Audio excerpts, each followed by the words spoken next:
It's Horror Movie Monday, you already know. Chills in the air, and the tension's low. OGP steps up, setting the tone. Always in charge, yeah, sitting on the throne. Sean Ward steps in with a confident stare. Nipples getting hard from the icy glare. Bowser's in the back, creeping through the dark. Lurking in the silence like a phantom arc. It's Horror Movie Monday, lights down low. Screens on the screen, let the madness flow. We laugh, we jump, we scream, we play. Every week it's thrilling in a twisted way. What's your favorite scary movie? Fuck you! Yeah. I like that. I like that intro there. Hey, everybody! Hi. Nice. Well, Happy HMM today. There you go. Yes. Hashtag HMM. Yes. So we tweaked the opening there a little bit. The new song, courtesy of Balzer. Balzer got in on the action. The lurker, Balzer, got in on the action with the AI music. And I love what he did with. Yeah, it's awesome. Wow. Bring it up again and we'll vote on it. Pardonnez-moi. Oh, parlez-vous français? Comment está, Casa de Pepe? Muy bien. Okay. I don't have anything else for that, so sorry. we were on a little roll there, but then wham, hit a hard wall. It is Horror Movie Monday, and it is a pleasure to be back with you all. And John, it's a pleasure to be back with you, sir. Yeah, thank you. It's a pleasure to be back with you, and pleasure to be back with everybody in the comments section there. Thank you for being here. Yes. We will say hello to everybody in just a moment, but we've got some big news to talk about this week that we cannot ignore. A movie we've been waiting 28 years for. Just kidding, not quite 28 years, although it seemed like 28 years. 28 years later comes out this week, and I am super de-duper excited for this. John, how are you? What's your level of excitement for 28 years later? Oh, I'm very excited because it's the original guys. So I am curious of why they skipped months, as I'm sure Denny Boy has been asked that a million times. But yeah, but that's okay. That's all right. Maybe they could do a spinoff. Yeah. No, they're doing a sequel to this. It's a trilogy. It's a trilogy. Yeah, they're going to do 3, but maybe they could do a spinoff and it would just be 28 months later, and we'll see what happens then. Yeah, that is interesting why they skipped 28 months, but 28 weeks. So you figure 28 weeks later, we're into that's 6 months down the road, essentially, right? After it popped off. From 6 months to 28 months, you're talking 2.5 years. A lot could have changed during that time, but at the same time, I feel like the world would still be, for the most part, in a very big state of chaos. Whereas maybe 28 years later, we've started to figure things out and try to move on. But what I see in the trailer shows otherwise, because it looks like they're still running for their lives 28 years later. So, yeah, I don't know if these zombies decay. That was the whole thing in the George Romero trilogy, because I don't count the other two. Is that after time the zombies do decay? So yeah, and that is a good point. I like there's different movies, different rules for zombies. I like decaying zombies. I like brain dead zombies that just want to eat brains or blood, or consume other humans, and then that turns you into a zombie. But we have other rules in different places. Like I think with The Walking Dead, if you just died, you became a zombie. Yeah, it was in the air. We learned that in the first season that it didn't matter. You just, when you died, you became a zombie. So that would take a really long time. If that's what 28 years is going with, that would take a real long time. 28 years. If it was an event and that passed, and anybody born after that would not die and turn into a zombie, then you would have a new breed of humans coming, but who knows what their rules are. Maybe we'll find out a little bit more about them as we get to see 28 years later. But I am very excited to make my glorious and triumphant return to the theater. And I noticed last week you had mentioned that the volume seemed a little bit low. I'm moving the microphone a little bit closer to me because rewatching the video last week, I did notice my volume was a little bit lower. So let me make sure my levels are good over here. Yeah, my levels are up. So I'm just moving the microphone a little bit closer to me because you were a little higher than me. So we'll try to improve that. And I'm always a little higher than you. You know what I mean? Oh, you damn druggie, you drug addict. But so anyways, before we move on, I figured we don't need to dive too far into these things, but I thought we could take a look at what we have in the way of the 28 years, weeks, days later franchise. So this is what I have for the 28 days later movie. I've got the Blu-ray here. It's just a Blu-ray inside with like an ad for like The Simpsons and Independence Day. So no slips or nothing else super fancy with that. What do you have in the way of 28 days later, John? I bought them as they came out. Okay. So I have the DVD, but it's this. It's got one of those shiny covers. Oh, that's pretty. I like that. It's got the slip, on the back. And then it's got the very nice. What does mine have inside? Looks like it. Oh yeah. And then probably the chapters on the other side. Yeah. Yep. Nice. But it's so cool. It's the poster. It tells you day 1 exposure, day 3 infection, day 8 epidemic, day 15 evacuation, day 20 devastation. 28 days later. So it gives you the whole rundown. Yeah, that's cool. I like that. That is a nice item right there. And again, that movie came out when, I think maybe Blu-rays were already a thing, but it was still pretty much DVD world. It wasn't a 4K world yet. Right. So there's no shame in that. And look at 2005. My 28 weeks later is look at this.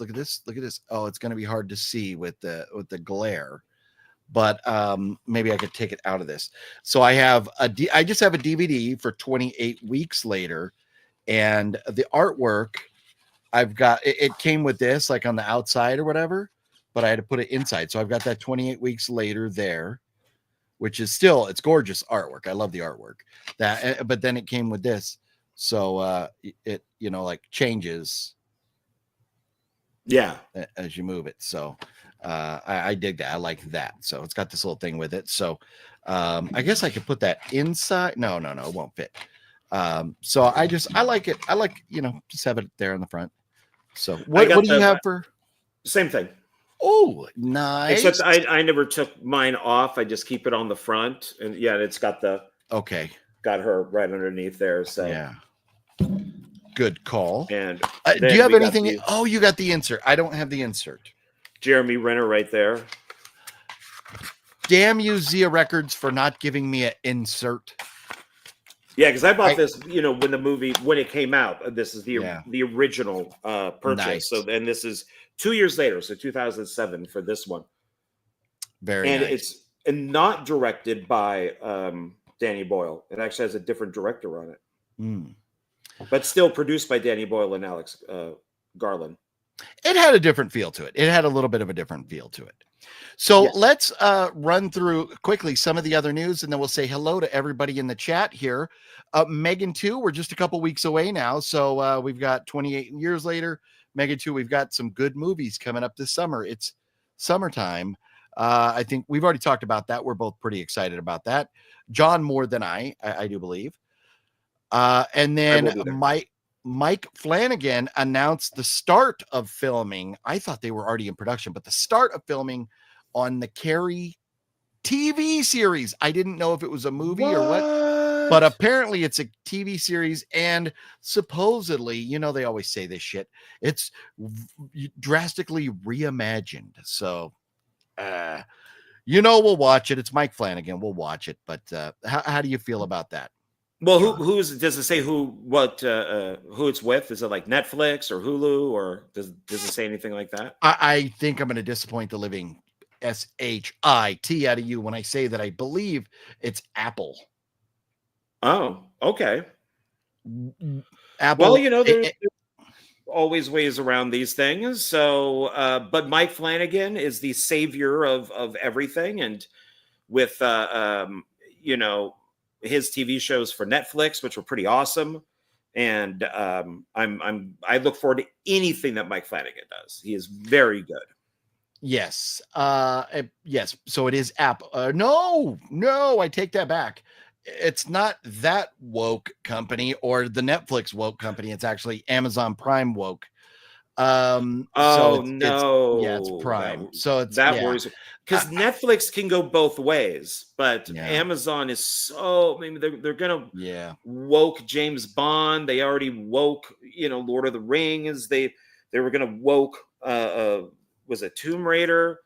I mean, it's no, that does not make me happy. Well, hopefully they leave Mike Flanagan alone. So Stephen King's classic horror novel Carrie is headed back to the screen with a brand new series adaptation from Mike Flanagan and Prime Video, and filming has kicked off this week. Flanagan announced the start of the production in an Instagram post seen today.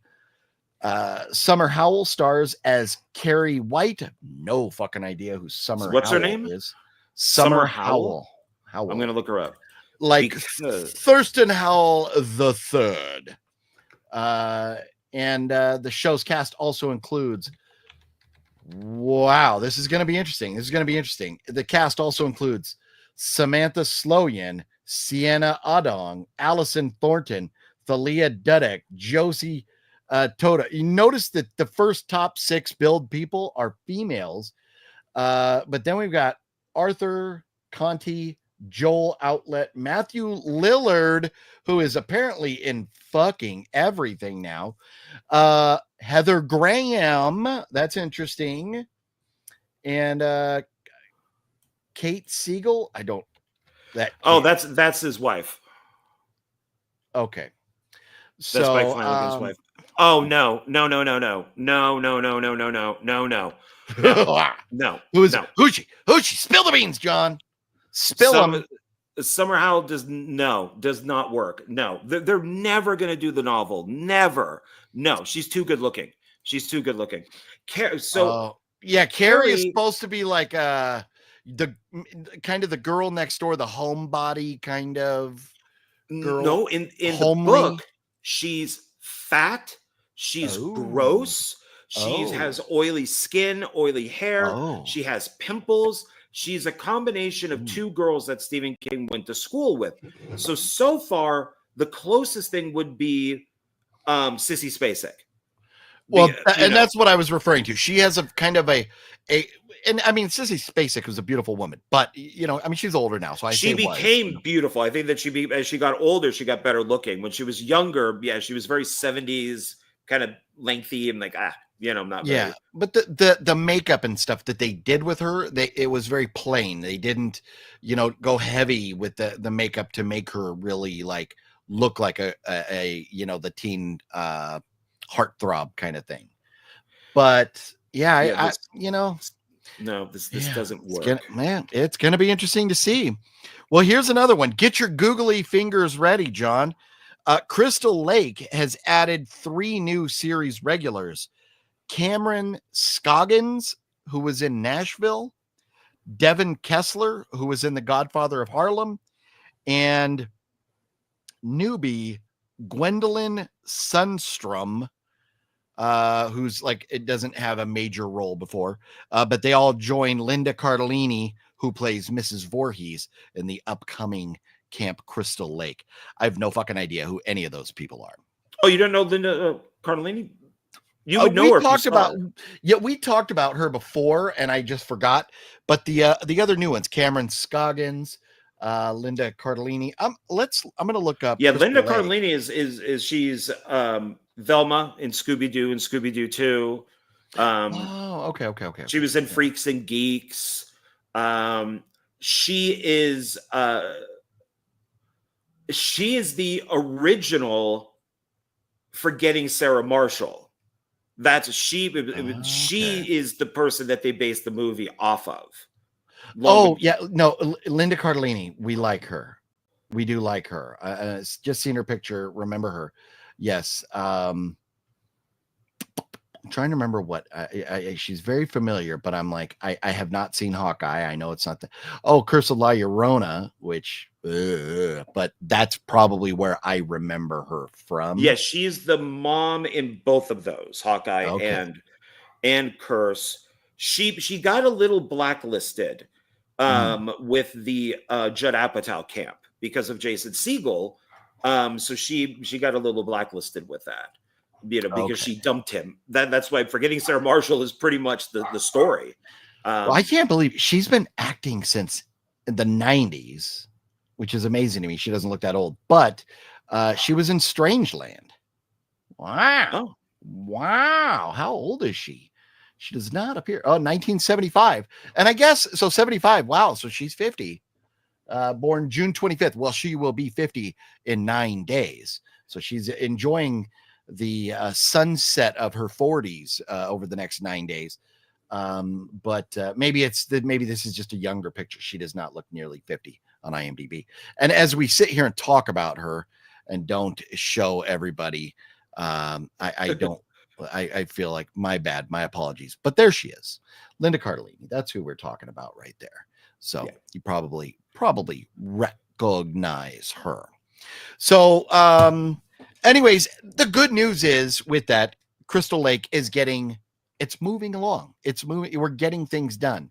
And there's a light at the end of the tunnel. So now there's a couple physical media noteworthy items this week. If you are a fan of the Jaws movie, not the whole franchise, but Jaws gets a 4K and a 4K Steelbook. So if you need Jaws on 4K or Steelbook, that's coming out this week. And then also, if you're a fan of Jurassic Park or Jurassic World, both of those trilogies are getting 4K trilogy releases. If anybody needs those in 4K. Now, what I really care about, because I'm good with the Jaws.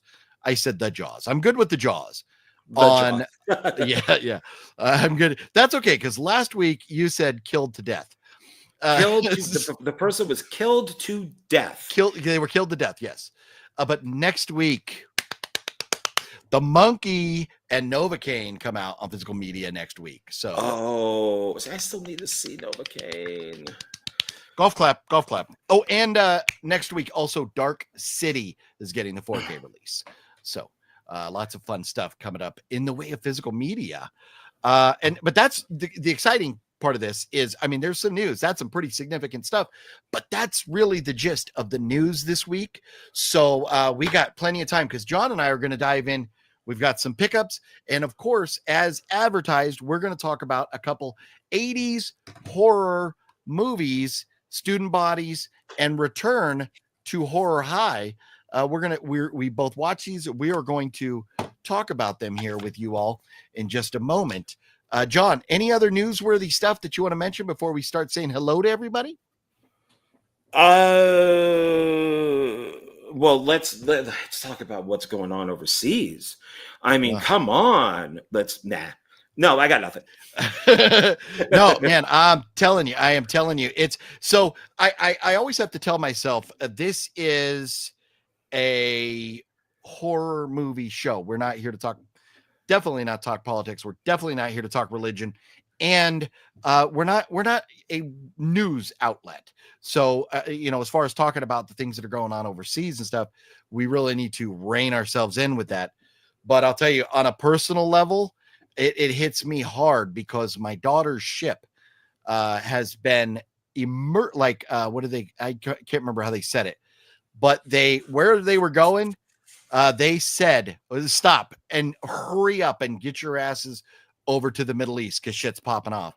So the Nimitz aircraft carrier and my daughter's ship is in that group that are on the way to the Middle East, and it's getting ugly over there. So I hope that Iran is ready to come to the table and talk, and let's just get that country back to its people. Let's get it back to the people of Iran pre-79. I have a friend, Shervin, who I've known for a long, long time, who is his parents are from Iran. There's a lot to it, but they refer to themselves as Persians, and he's always been about the pre-79 Persian when the Ayatollah took over. So let's get that country back to the people the way they want it to be. Well, and I'll just say one last thing on it, which is Iran, so far away. I walk along the avenue. Fuck you. I never thought I'd meet a girl like you. Meet a girl like you. You're cheating now because you're reading those lyrics. Yes, I see you. Oh man, I do love some Flock of Seagulls. That is Flock of Seagulls, is it not? Yes, it is. Yes. Yes, We love Flock of Seagulls. Yes. A very great 80s band right there. Maybe a one-hit wonder band, but they were we love their greatest hits is awesome. Okay, so they're not a one-hit wonder. I just couldn't remember any other songs offhand. So let's say hello to everybody in the chat. We got some early comers. Deadpool Fanatic dropped in early today. Yes, and everybody, if you would, please hit that thumbs up button for us. Whether you're watching on John's channel or my channel, please hit the thumbs up. We would really, really, really appreciate it. Kill a Care Bear knows what time it is. We did not start with It's vamp time. So indeed, it is vamp time. Kill a Care Bear, how you doing tonight? And oh, that dropped me all the way down there. Gail, the legend Gail. Hello, legends. Happy Horror Monday. How you doing, Gail? Hopefully, and I should say this to everybody. Hopefully, everybody had a wonderful Father's Day out there.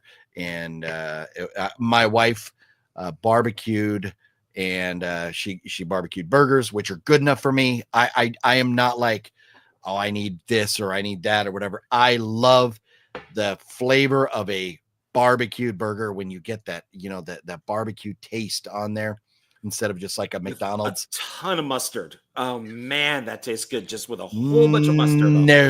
Put a pineapple right there, kind of, cook up that pineapple. Oh my God.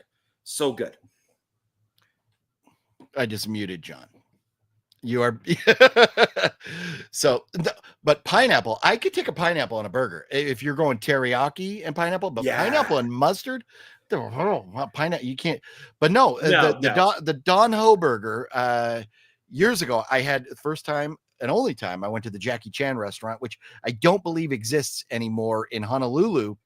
The Jackie Chan restaurant, I had I believe they called it the Don Ho burger.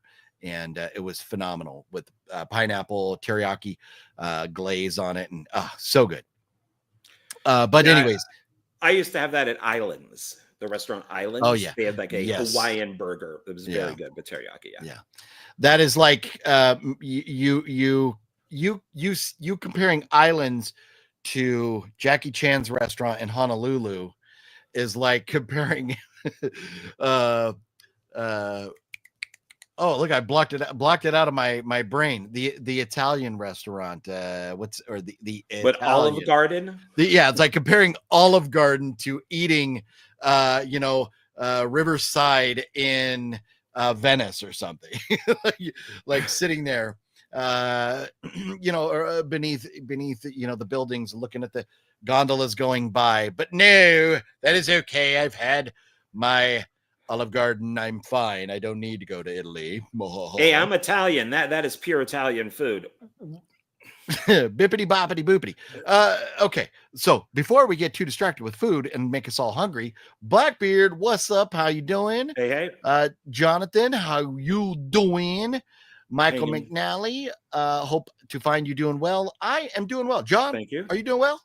I'm doing well now. I've been looking forward to this all day. Very well. Fluffy is ready to start the ruckus. Let's start the ruckus. That's something I need to get on here, is starting the ruckus. It's vamp time. But it is indeed Vamp Time, Fluffy. You are correct about that, sir. Fluffy found double feature 2080s 28 weeks later on Blu-ray, seal for $10. Very nice. Oh my God. Pardon me. That was terrible. Yes. I can smell it. Oh, sorry about that. Masashi, what is going on, everyone? Happy Horror Movie Monday. What's going on for happy you? Horror Monday to you too. Look at this. John Ward is in the chat. John, how you doing? Good to see you. I'm doing good. Thank you. Thanks for dropping by and hanging out with me and John. Let's see here. Antonis is in the house. What's up, Antonis? Hey, what's up? Jonathan, any thoughts on Blood Diner? That sounds so familiar, but I'm drawing a blank. John, are you familiar with Blood Diner? Yes, it's a H.G. Lewis type of. It's not really a spoof, but it kind of follows his films. It's okay.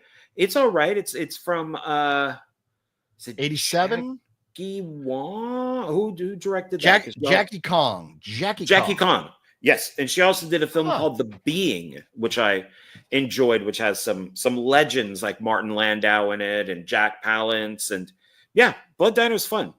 I think they did a one of those Blu-ray releases, like what's part of the collection of films like Silent Night, Deadly Night, and Candyman 3, and I think it might be part of that. But it's an okay film. It's fun. Nice. I will add it to my watch list. I do not own it. I don't own it. I'm going to add it to the list. There we go. My watch cam list, and everything. I know. Sorry about that. The drawer closed. My watch list is insane. My purchase list, which I like to, sometimes I just want to watch before I purchase, but I've started going down the list and crossing them off, and I'm going to get through some of these that everybody keeps recommending to watch. So thank you for bringing that up, Jonathan. Greg, what's going on? Hey. How you doing?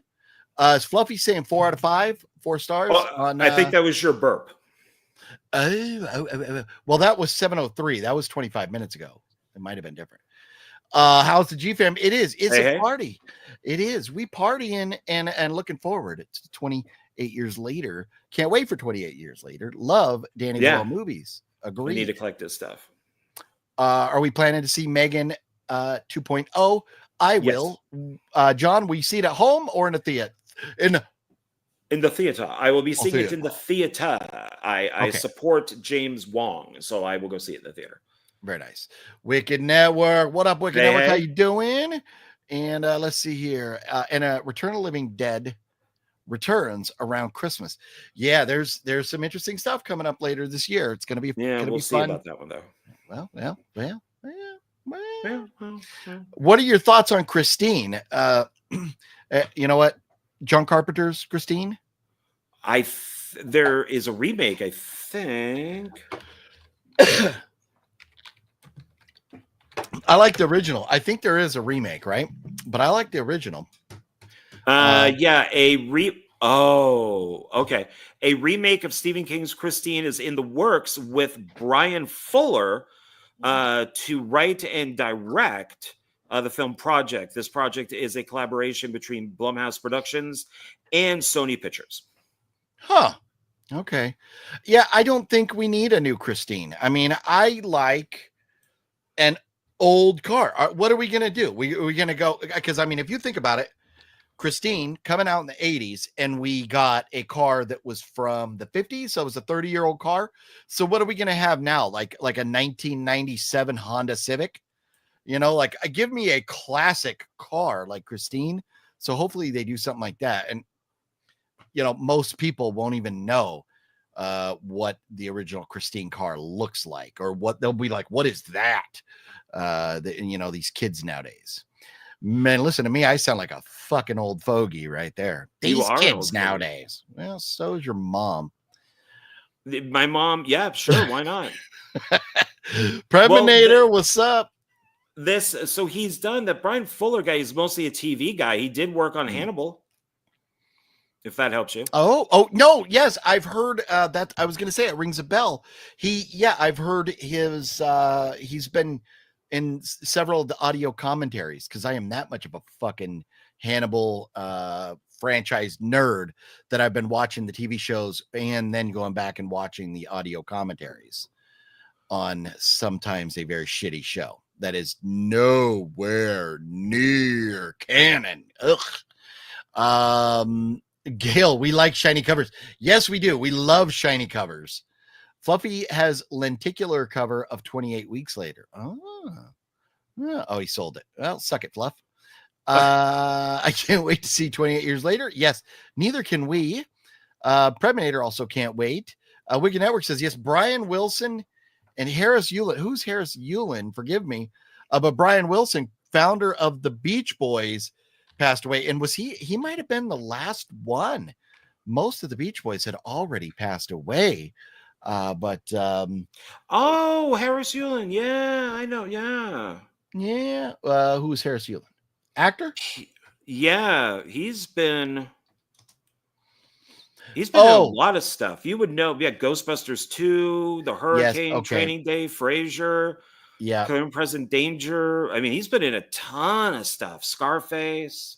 That's right. I do remember hearing about that now. I remember seeing his picture, not necessarily his name. He's always like a supporting actor. I don't think he ever got that role where he was, like the leading actor in a major production. But he was in La Femme Nikita. That was a fun show. I like that show. Just one. It looked like one episode. But yeah, all kinds of stuff, man. Going all the way back to 1970. Making his acting debut, 1937 to 2025. So that's, man, you figure that's minus like 88 years old or something. So he lived a good long life, but still. And Brian Wilson, I'm a huge Beach Boys fan, so they're on my thumb drive in my car, so I always have them playing. Yeah. No, and you know what? And I grew up with my mom being a massive Beach Boys fan, and growing up in San Diego, it was hard not, if you couldn't try to avoid the Beach Boys music. 1942 to 2025. So he's 58, 68, 78, 83 years old. So he's still nice, long life, but 83, you'd like to see him live a little bit longer than that. But, that generation, the boomers, they were fed a lot of erroneous information by our government telling them how to eat. And most of them don't live as long as they should because of that. So I'm not saying that, what got him, but 83 for a boomer is pretty good. Yeah, I'm surprised he didn't die earlier, to be honest. So, but the Beach Boys did a great cover of the Mamas and the Papas' California Dreaming. I actually like it better than the Mamas and the Papas. Yeah. Oh, that's tough call. I wish we could play music and stuff sometimes, so that we could, like debate these things. But man, yeah. Can't deny, man, the Beach Boys, man. Anybody who's at least, I feel so damn old now because I used to say everybody had heard of them, but at least if you're at least 30 years old, you've heard the Beach Boys. Excuse me. House of G-Fam, I always like 28 weeks later. The flashes of sun beaming into the cracks in the house, so blinding. Yeah, Mike Flanagan is at the top of his game right now. He seems unstoppable. He puts his wife and Matthew Lillard in most of his projects. Yeah, Mike Flanagan is great. We enjoy him very much. Somebody did ask, I saw somewhere, we got to talk about which one we liked better. So let's get to that. Fluffy Gamer says, they're all going to laugh at you. John Ward would probably not get that reference. Do you get that reference, John? Yes, it's Carrie. Oh, okay. Well, so you didn't get the reference. I didn't get the reference. my they're all gonna laugh at you is Adam Sandler. Oh no, that's Carrie. That's Carrie's mom when Carrie's gonna go to the prom, and she's like, they're all gonna laugh at you. And look at your dirty pillows, So yeah. Okay. Maybe that's what Adam Sandler was referencing. Probably. On his comedy CDs with Toll Booth Willie and all that stuff. Anyways, you lost me. Launch Ladyland. I have missed so many live streams due to work. Nice to catch you live. Well, very nice to have you here, NG. Yes. No, I know. And that's, I as time moves on, faces come and faces go. And it is always epic to see, one of the legends that's been around for so long, still being with us or able to drop in. So very, very good to see you, NG. Linda was in Grandma's Boy too. Oh, okay. Grandma's Boy. We like Grandma's Boy. John, response to your comment, he's good. That one is good. Or was that a concern? Yeah, we're good there. We're good. Christine, the original is the best. I think I don't know that I want to see another Christine. And it's been a long time since I've seen it. It's a great film with a great soundtrack, and the cast is really good in it. But it's another one of those things where it's the book, it's like that much, there's so much more to the book. So if he's, so if somebody is remaking it, then maybe they can get a little closer to the book. But it's still a great movie. There you go. Yeah. I mean, I've never read the book. I don't know that I ever will read that book, but man, that is a horror classic. Way Up, dude. We love Way Up, dude. Way Up, dude, always coming through with the jokes. But it's been hit or miss for a while now. I think Way Up, dude's been busy also, like NG, maybe not able to join us all the time. But Way Up, dude, always comes through with the hilarious jokes. Sometimes walks that fine line of are we pushing it? Are we going to get in trouble? But let's see here. Way Up, dude says, why did the male chicken wear underwear on its head? Because its pecker was on its face. That's funny. So if you call somebody a peckerhead, are you really just calling them a chicken? Oh, yeah. Hey there, peckerhead. Yeah. Or pecker face, or dick nose. All right, I'm gonna. Ewan was 87 and died of a heart attack. Wow. I mean, 87, the way I look at it, 87, you are playing with house money. You're doing all right. It's still sad. And like John pointed out, tons of different things that he was in. Masashi says, I know we're all looking forward to Superman. Ooh, they're learning a lot about you, John, especially you, John. They're getting to know you. What I have seen of Superman does not excite me. When I say does not excite me, what is it? The pawns you use do not excite me. I don't remember all the lyrics, but One Night in Bangkok is what I think of when I think of One night does not it makes a hard man humble, right? Humble. Yes. Yeah. Something about it does not excite me. But yeah, Superman. Ooh, I'm not sure. I used to be a James Gunn fan, even when he was in the Troma days, and I don't know now. He has stopped all the Matt Reeves movies, so that is now dead. I guess that's so. It was gonna go Batman, Penguin, second Batman, Joker, third Batman, and then I think whatever was up here. And now that's all dead. That's all gone.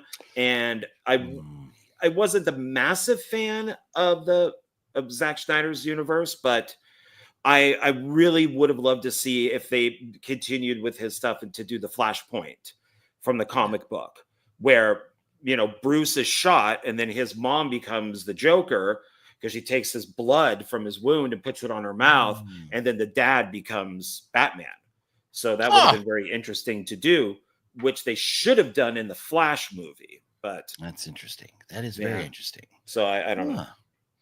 Gale is so old he remembers when the Rockies were just a speed bump. That is old. That's pretty old. I mean, that's a few million right there.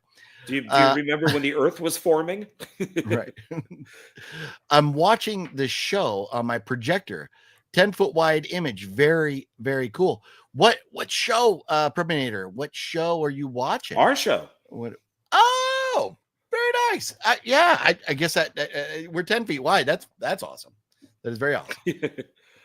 I got all excited. I was like, ooh, what show? Our egos. 10-foot wide screen. Let's see. I can't wait for F4 First Steps. I don't know what that is. Fantastic Four First Steps. Oh no. Oh yeah, no man. I'm out. I've tapped I'm out sorry, on dude. that. Sorry. Nope. Yeah. Nope. I'll see it when it comes on Disney Plus.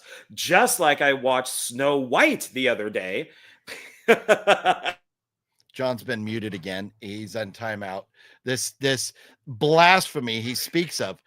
Snow fucking White.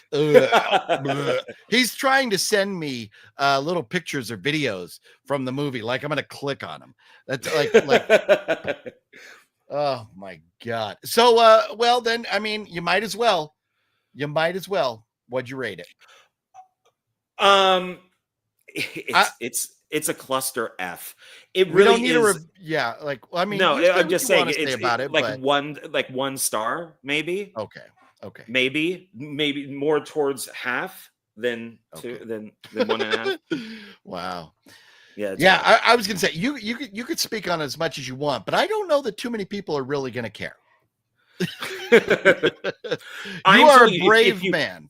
If you want to see how a movie should not be made, watch that one. Watch Snow White. There you go. It is a great learning experience. That's funny. That is funny. So before we move too much further on and just get into a strictly comments only show, yesterday was Father's Day, and we'll dive into some pickups now, and I will show you what I got for Father's Day yesterday. I got a very cool gift. My daughter, who's in the Navy, ordered this from Amazon, had it sent to me, and it's this little tray of coasters, to put your beverages on. You set your Diet Coke right on there so it doesn't ruin your counter after you pull your Diet Coke out of your mini fridge that Robert C. bought you. You put it on here. But look at this. Want to play a game? I want to play a game, actually, I should say. But then Those are no. cool. Look at that. Friends. How many of us have them? No. You hang up first. That's pretty funny. No, you hang up first. Just the tip, I promise. Oh. That's funny. Did your daughter know that they had messages like that on there? I think they're funny. She likes funny stuff like that. I don't know, but yeah. And here is just 1, 2, Freddy's coming for you. So at least they didn't go with like the you coming, like 1, 2. And then you will float too. So there it is. Look at that. How cool. Little coaster. Those are nice, and and they're ceramic. heavy too. Yes, they are. They're just not like some cheap plastic. Yes, they're like very nice. Yeah, and they got the this whatever stuff on the bottom to absorb any water that gets under there and not slide around or scratch your countertop. So yes, so very happy with those. She's I love my daughter to death, and those are very cool, very special to me for that. And then also got a little card over here, and my wife, my other daughter, did some other special stuff for me too. So that's very, very cool. That's it. I just want to show that. John, you have pickups this week. I have a couple things in the way of pickups. Do you have a lot of pickups? Can we get through those really like relatively quickly and then talk about the movies, or should we talk about the movies first? Well, these have been growing. So because we kept putting these off because we were going to Zia. So anytime that I picked up a new movie, I just put it in the stack. So 1, 2, 3, 4, 5, 6, 7, 8, 9, 10. I want to say 20 plus a figure. Okay, well, how about this? I have one other pickup. I almost said 1 4-part, but 1 4-part pickup. I'll show this real quick, and then we'll go through yours, and you can show us what you got. And then after that, we will dive in to talking about student bodies and Return to Horror High. That's what we're doing. So being the huge Hannibal fan that I am, I actually got these about 3 weeks ago, but I've been putting them off because we've had so many pickups. I am a huge Hannibal fan, love everything in the Hannibal universe, and I've been watching the show, and it pissed me off when one of the producers said that the show was canon. No. It's as far from canon as you can get. And the proof is in the book. I am typically not one of the book is the movie doesn't match the book, or that's John's. Yes, but it's not typically me. But I love it so much, and sometimes, like The Shining, I wanted to read Stephen King, how his vision of The Shining was. So I own like The Shining book, a couple other Stephen King books. I don't have too many like horror movie books, but I did get the quadrilogy here. So Red Dragon, Silence of the Lambs, Hannibal, and Hannibal Rising. So, and that is the order they were written. Hannibal Rising was written last, even though chronologically it would be first, and then Red Dragon, Silence of the Lambs. But I'm reading them the way they were written, and so I've started with Red Dragon, and I got those off Amazon. It was like 20-ish, 24, something like that, dollars for all those books right in there. They look good. And have Nice those covers. Yeah, you know what? And they're good size, travel size. They're not like really big or anything. Even though I was surprised. What would you guess? I'll give you one guess. How many pages is Red Dragon? 200.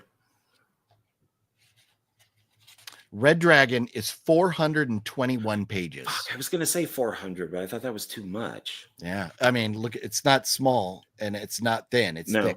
And I've read that, so I should probably know, but it was a long time ago. But Hannibal's the thickest. Let's see how many Hannibal. It's got to be at least 500. 564 for Hannibal. So, but they're small pages, but it's small text, so it's not like it's a lot of pages because they're small. It's small print. But anyways, love those books. Very happy I got those. A couple comments, and then we'll dive into your pickups there, John. Matt Reeves' Batman movies are still on.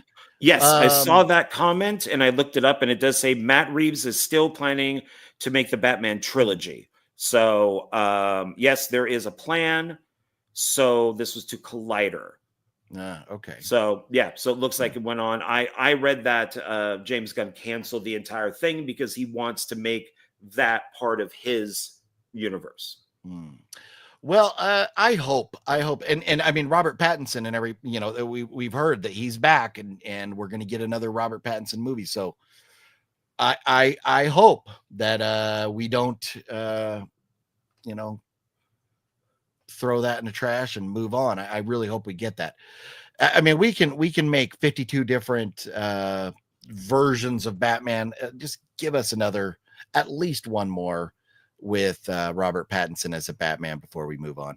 By the time they get it done, Robert Pattinson's going to be so fucking old anyways that we'll need a new Batman. But anyways, when will Lilo and Stitch come to digital? Antonis, no offense, but I have no fucking idea. You raised a humble soldier. Thank you, NG. Yes, she is a badass. And my son is also in the Navy and he's at school right now. And awesome news. We're going to get to go visit him this coming weekend. Hopefully my wife told him already. If not, spoiler alert, if he were to be watching right now, because he didn't know yet. But we're going out there to see him. Those coasters are cool. What's up, Liv? How you doing? Thank you. Liv. They are pretty cool, aren't they? Very cool gift. Well, thank you, Preminator. I will let her know everybody approves. Those coasters look really high quality, OGP. She said your daughter ordered them from Amazon. Yes. She got them. They came from Amazon to me in an Amazon box. That's how I know they came from Amazon. Yeah. Mario's in the house. What up, Mario? How you doing? Hey. Hanging out with my dad. It's his birthday. Hey, very happy birthday to your dad, Mario. And I hope your dad's doing well. If I remember right, was your dad having some health issues not too long ago? Hopefully your dad is doing good, Mario, and has a wonderful birthday. Yes. They are long books, aren't they? They are. Wait, John? Dang, those are long books. They are long books, but they go what? Dang. I was giving you a Michael Scott opportunity there, John. That's what she said. Thank you. But no, you were going to say, but something else? Oh, no, but they go very quickly. And when you read one, then watch the movie. So Red Dragon to me is the most interesting one, especially with the ending. So, yeah. Curtis, I have not read Dr. Sleep. I need to, because supposedly Dr. Sleep matches pretty well with the book. Have you read Dr. Sleep, John? Yeah, it's King completely removes Stanley Kubrick's The Shining. So it's so when because in The Shining the hotel blows up, so in Dr. Sleep when he goes back it's rubble. And Mike Flanagan, when he made the movie, is he combined the book with Kubrick's Shining because that's what everybody loves, and King said that's fine. So okay, nice. Nick B says, "Are y'all a fan of the grocery store slasher movie Intruder?" Yes, Intruder rules. Love that movie. Yep. Happy birthday to Mario's dad, and he's doing good. Very nice. Good Look at this. One of the goats, one of the absolute legends, one person. Speaking of books, novels, authors, a good friend, a guy that I love dearly who lives in New York, and I don't get to see nearly enough. And last time I was out there, I failed to be able to cross paths with him. But Cody Clark, man, Cody, I have some of Cody's poetry books, but Brooklyn Zombie, Cody Clark wrote a novel, Brooklyn Zombie, a few years ago. And it's funny, I just saw like a Facebook memory of when I received Brooklyn Zombie. Very cool, great book. And I believe it's still available. Cody's books are still available on Amazon. If anybody's looking for a good book from a great dude, Cody Clark, Brooklyn Zombie, highly recommend it. Plus, Cody's made so many movies, including where'd it go? Where'd it go? It was right here. I am sad. Where'd it go? Ramekin was right here. I don't know where it went, but my copy of Ramekin, one of Cody's movies, was right here, and it's gone now. I don't know where I put it. But anyways, Cody, filmmaker, author, just a great dude in general. But how you doing, Cody? Good to see you. Look at this. All the legends coming through tonight. Jennifer Half. What up, Jennifer? How you doing? Jennifer. Oh man, this is awesome. Is the Baseball Boys kill in the Dr. Sleep book? I don't know what. Oh, the Baseball Boys, the kill, the baseball, the kid playing baseball kill. Yeah. John, would you remember the book that well enough to know? He is looking it up. George Clooney in Return to Horror High. Yes, he is. Brian Sanchez is back. What up, Brian Sanchez? How you doing?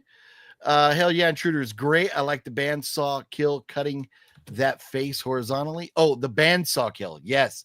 No, I was reading. I like that band, but I like the bandsaw. Yes. Intruder's so good. It's fitting that Ramekin DVD would mysteriously disappear like the Ramekin would. I know. Well, and because my RAs, my movies are in alphabetical order, and RA is right here. And like it should be right there, but it's not. And I thought I had just because I just was putting movies in order. And no. You know what I did, Cody? I forgot. I have stacks of books over here, of movies that are either autographed or are from people I know. So like Monster Man, that's from Master Chaos. Haunted in the Whaley House from Master Chaos. Ralphie May, this was Fluffy's. He gave it to me, signed by Ralphie May. Mark of the Astro Zombie, signed by Brink Stevens. Death Toilet, signed by the Death Toilet guys and the Toilet. Exorcist, a Master Chaos movie, and Ramekin. My bad. I put it in the stack of like badass movies that either I know the filmmakers or or they're signed or whatever. So and I've like a whole bunch more like that, but I moved it over to that stack where it properly should be. So Ramekin, there it is. Definitely recommend everybody checks out Cody. And we all love supporting indie filmmakers, and Cody has been like killing it, cranking out movie after movie after movie. So there it is. I feel better now. I forgot that I did that. John, you did you find what you were looking for? No, I don't remember. I'm remembering the film. It's saying here that Stephen King wanted the scene cut from the movie. Masashi says yes, the baseball kid kill is in the book. Yeah, also known as Baseball Boy number 19. Yeah, that's yeah, I mean, yeah, I'm mostly remembering the film, so I don't. Yeah. When that's a tough thing, especially when you've seen a film and you've read a book. Sometimes it's hard to differentiate the two. So, Nick B. Ralphie May was hilarious. I agree. Was hysterical, absolutely hysterical. I was going to say that the movie pulled a Chris Angel. Oh yeah, no, the Ramekin movie, it did. Poof, it just poofed. So there we go. We're caught up, John. Let's see those pickups, sir. We're dying over here. I'm so damn jealous. John just keeps going to Zia Records without me, and I'm getting butthurt.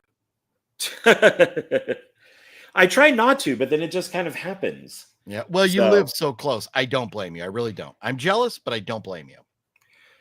But I did not buy any candy though. So I did not buy the Charleston Chew. Well, okay. Because I figured that's a you thing. That's an us thing. It is. Yeah, it's a sacred sharing of the Charleston Chew moment. Yes, that's right.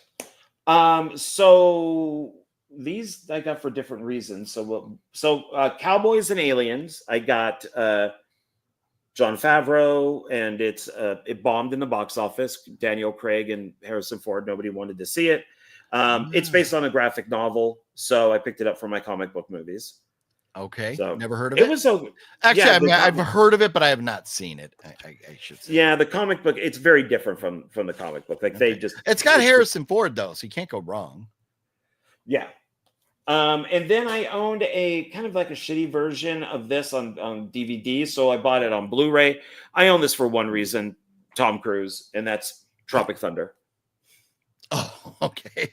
That there's been a lot of talk about that lately, where comedy in general is kind of coming out of the cautious stage of not upsetting the blue hair people. So they're being a lot more funny now, and there's rumor that maybe that is it going to happen, like a sequel? So I don't know. I don't know. Ben Stiller is pretty woke, so I don't know. Yeah. I know. It's funny how that got made, and he's the way he is. Yeah. So I hope that they don't. I mean, the best thing is in this is Tom Cruise, and Robert Downey Jr. is funny, Yeah. But this is the director's cut, so I figured I should get it on Blu-ray. That's a movie I've never seen, and maybe someday I need to, but I just haven't gotten around to it. It's comedies, and comedies usually they get pushed off. It takes me forever to get to comedies, and that movie's what, 20 years old or something. So it's pretty old. Yeah. So yeah, it should be coming up. I should be getting to it in the next decade or so. Liv says, Charleston Chews. Yes, Liv. And the hierarchy of Charleston Chews is you have to go with strawberry, then chocolate, then vanilla. So that's the order you go. And I go to Zia Records, and I have to have my strawberry Charleston Chew. So do love them. John, what is your order of favorites on the Charleston Chew flavor wagon there? Well, you introduced me to the strawberry one. So before that, there was the chocolate and the vanilla. So I'm probably going to go with chocolate, strawberry, vanilla. You like the chocolate more than strawberry? I just like chocolate. But the strawberry is good. It's different. Wow. Okay. I love the strawberry, man. That is a special kind of candy bar right there. We should buy all three and then do a taste test on all of them. Yeah. And then I will have heartburn for like 4 days. But it'd be worth it. It would be worth it. Preminator loved Cowboys and Aliens. Very underrated film in his opinion. It is. It's a fun film. Antonis has been watching Universal Monster movies recently. Have you seen them before, OGP? Universal Monster movies, I have not seen them recently, but like as a kid, growing up in the 80s, I was born in the 70s. So growing up in the 80s, those were on TV a lot, and like, late at night or on the weekends and stuff like that. So I have seen them. But I cannot speak on them. It's been way too long since I've seen them. So I have watched them many times. So. I am, and I don't question that at all. I do believe you, sir. I would love to see the Adventures of Ford Fairlane with Andrew Dice Clay come back on either Blu-ray or 4K. Man, Andrew Dice Clay is kind of making a resurgence lately, so it wouldn't surprise me. You never know. Yeah. John, would you be interested? Were you a fan of Adventures of Ford Fairlane? Yeah, it's not a bad film. It's a Rennie Harlan movie. It's not bad. So yeah. I can take or leave Andrew Dice Clay, but he was good in Entourage. He plays himself. Yes, Ford Fairlane. Speaking of Ford Fairlanes, we are going to get to talking about Student Bodies and Return to Horror High, which have nothing to do with Ford Fairlanes. But I just want to mention really quickly that John and I watched movies. These are going to be coming up. John, we're going to be doing a review, me and John, and it's going to be coming up on Jonathan's channel. Did you say? Jonathan Moody's, horror film lovers. I do once a month I review a movie called Reviews After Midnight, and I normally try to pick something that's really bizarre and strange. And this time around, Philip and I are doing these two movies, Reeker, very nice, and No Man's Land: The Rise of Reeker, which is a prequel. Yes, and this has nothing to do with Jack Reacher farting. It's not Reacher being a Reeker. So it's not about Jack Reacher ripping. A good one. Reeker, one of you all recommended this to me. It was on my watch list. Somebody brought it up a while back. And so I was going through my watch list and I found it. There it is. And No Man's Land. So you want to hear what John and I have got to say about them. Jonathan Moody's channel. John and I will have a review up very soon for these. And maybe in a week or two, we'll kind of like talk about them a little bit. So there's some homework for you if you want to follow along, talk about movies with us. Reeker in No Man's Land, The Rise of Reeker. There you go. Just wanted to mention those. Let's see here. What else do you got over there, sir? I have something that I think you would never buy. And I bought this because of Snow White, to be honest. It is a 2-movie collection of Snow White and the Huntsman, and then the Huntsman's Winter War. That's not the new Snow White, is it? No, this is the one with or is that a non-Disney Snow White? It's non-Disney, yeah. It's Kristen Stewart. Okay. It's Universal. Oh, I like her. This is those movies. Charlize Theron and then Emily Blunt, Nick Frost, Jessica Chastain. We like all them. Yeah, it's good cast. This is the film that Kristen Stewart was dating Patterson, Robert Patterson, and then she cheated on him allegedly. Well, no, it came out that she did with the director, and so it caused such a problem. And then they broke up that they made this instead as the sequel. So she's not in this, and it's a different director. Wow. So there's a little bit of saucy stuff that went on during this movie. Saucy. Kind of like Del Taco milkshakes. You know what? I don't normally, when I go to Barstow Del Taco, get the milkshakes. But I have had, and you know what Del Taco does make a mean milkshake of is that when they have their orange, it was like an orange creamsicle milkshake or something. There in Barstow was very, very, very, very, very, very hamburger. Good. Yeah. Oh yeah, the Del Taco. But when you go to Barstow Del Taco, you don't get their burger. You get their bun taco, sir. Okay, I did not know. Just trust me on that. Because they're different. The Barstow Del Tacos are not like the original Del Tacos, or they're not like your average everyday Del Taco. They're original. They make the food differently. What are both of y'all's favorite decade of horror movies? So a while back, I did a stream with Skyla a while back, which I hope Skyla's doing well. I haven't seen her in a while, where we broke down. We went through like the best 100 movies of each decade and then decided, and it was very close. but I went 80s, slight nod over the 70s. John, favorite decade of horror movies? Oh, 80s. Okay. Second favorite? 70s. Now, here you go. I'm not going to mention anything. Third favorite. And then it would be probably, I mean, if I'm looking more at like slasher movies, so probably 90s, but the 50s were great for like the Hammer movies and the Universal movies and stuff. So kind of the 40s going into the 50s for Universal, and then the 50s going into the 70s with Hammer. So yeah. Well, so we didn't go back that far. We kind of stopped. We went to the 60s, and because we're kind of talking more horror as it exists now, where we get a lot of blood and guts and stuff. The 40s, 50s was more like the Hammer style movies, where it's suspense and things like that. The dark, eerie stuff. But this is, like we're thinking more blood and guts and gore. Would you like to know my third favorite decade? Sure. The 2000s over the 90s. Saw, Conjuring, Insidious. I mean, you name it. There's a lot. Jeepers Creepers. There's a lot from the 2000s. There's a lot. So anyways, that's for another day. But then the 90s would be my fourth, and then 60s would be fifth. What else you got over there, sir? What else you got? We're getting off topic here. I cannot believe that I purchased this. It was on sale. It was really cheap. It falls into my DC comic book movies.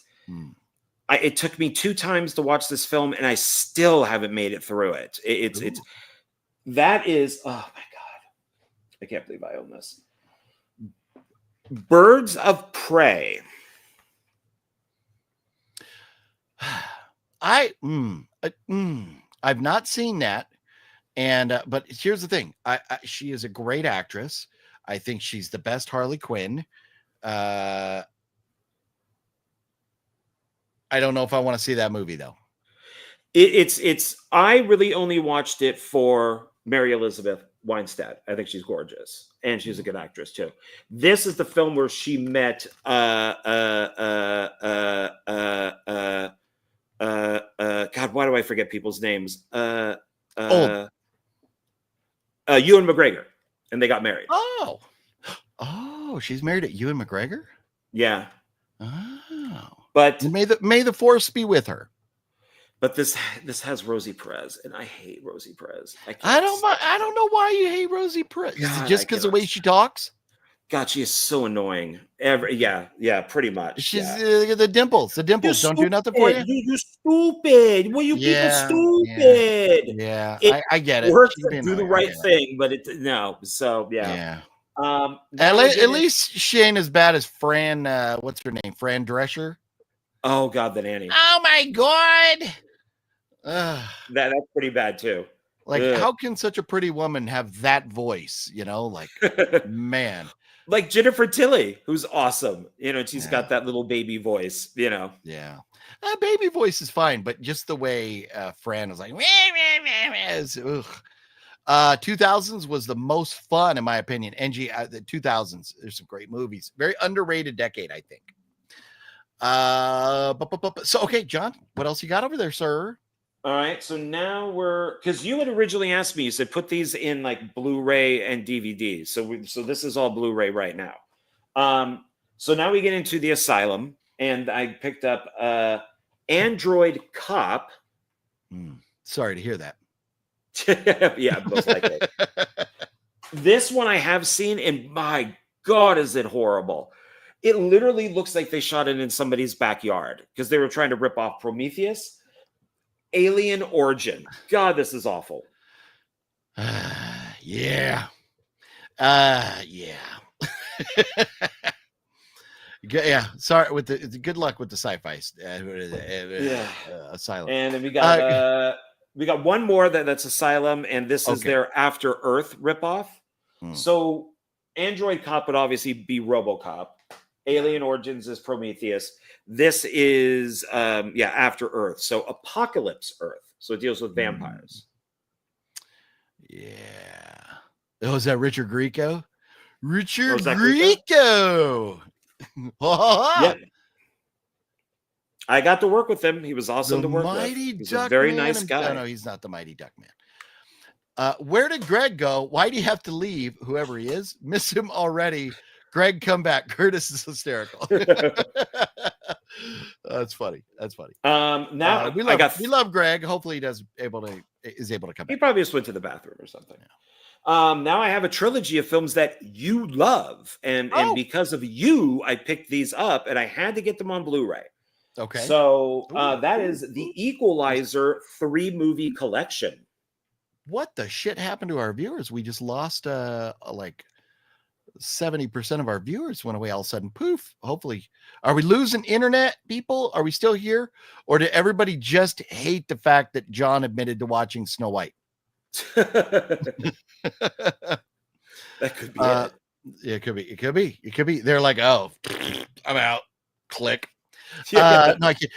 Equalizer is that the trilogy all on one? That's all 3. Ooh, nice. So I watched 1 and 2 by myself, and then you and I watched Equalizer 3, which I think is the best one. So I love Equalizer 3. YouTube dumped us all. Oh, that sucks. Well, hopefully everybody comes back. That's lame. We're still loud and clear. Okay, good to know. How does YouTube dump people? How does that happen? I don't know, but yeah, man, they're jerks. Yeah, no, we were sitting there around like 40 viewers, and now we got 17. Everybody went away. Oh yeah. Geez. I had to take my Manjaro. Is that Manjaro? Is that? Oh, that's medicine. That sounds familiar. Like I've heard that in a commercial or something. Okay, is that medicine? But anyways, hopefully, yeah, Snow White is too cringe for us. There you go. How's the G fam? There it is. There it is. Hey, I watched it as a hate view. I did. I told myself I'm not going to see it in the theater. I don't want to see a bootleg of it. I'll wait till it comes on Disney, and then maybe I'll check it out. And just the history of it, it's like I need to watch this because it is so bad that somebody needs to watch it. You know, somebody needs to report on it. The saving grace in it all is that you're not paying for Disney. So at least you watched it for free. You have figured out ways to watch Disney movies. So that is, so you did not pay for it. So, okay. At least you did not patronize them. So no. Okay. Let's see what else you got over there. I got 2 more Blu-ray. Okay. This is considered to be one of the worst video game or comic book or anime adaptations. I'm not sure originally where this came from, but this is considered to be whitewashing. Everybody hates this movie, so I said, "Oh, I gotta have it," and that would be Dragon Ball Evolution. This is the Z edition. Is that a live action? It is. I didn't know they ever did a Dragon Ball live action movie.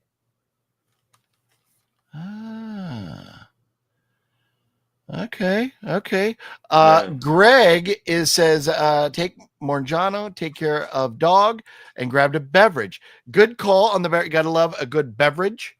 Yes, Morgiano is an injectable medication for diabetes. I have been on it since October 2023 and lost 100 pounds. Very nice, Greg. Very nice. We love good weight loss stories. Hopefully the weight loss is helping with the diabetes too. I know, like, my dad was diabetic, and he lost a lot of weight and got much healthier, and was had a much better quality of life.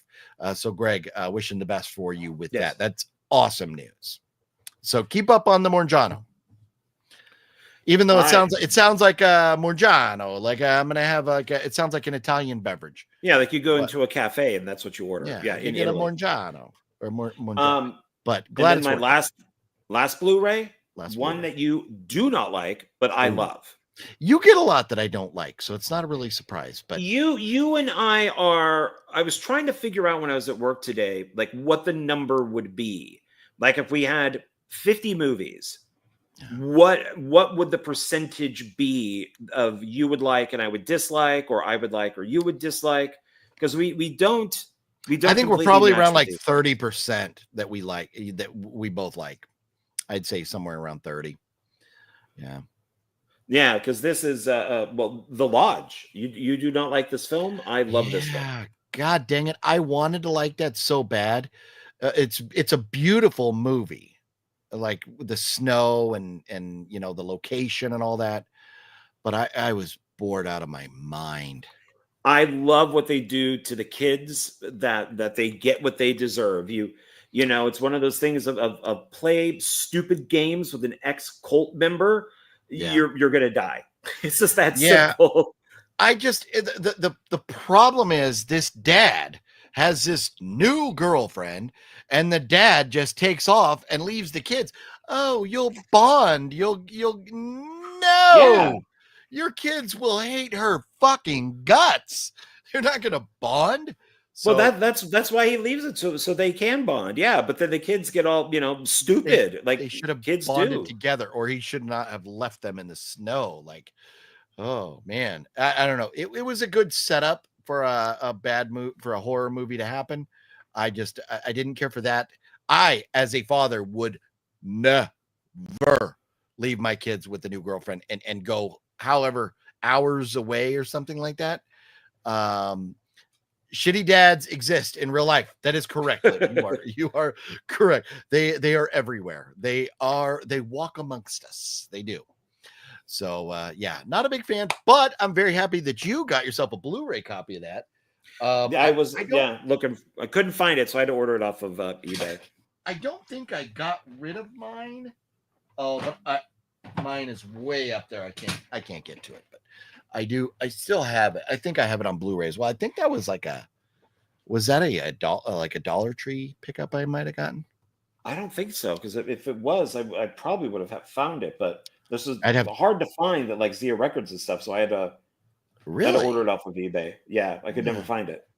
Yeah, I got mine. I just can't get to mine. It's too far up there. But yeah, Liv knows from personal experience. That sucks. Sorry to hear that, Liv. Yeah, it's unfortunate, but so many of us have Hey, I've never known my dad. Stuff.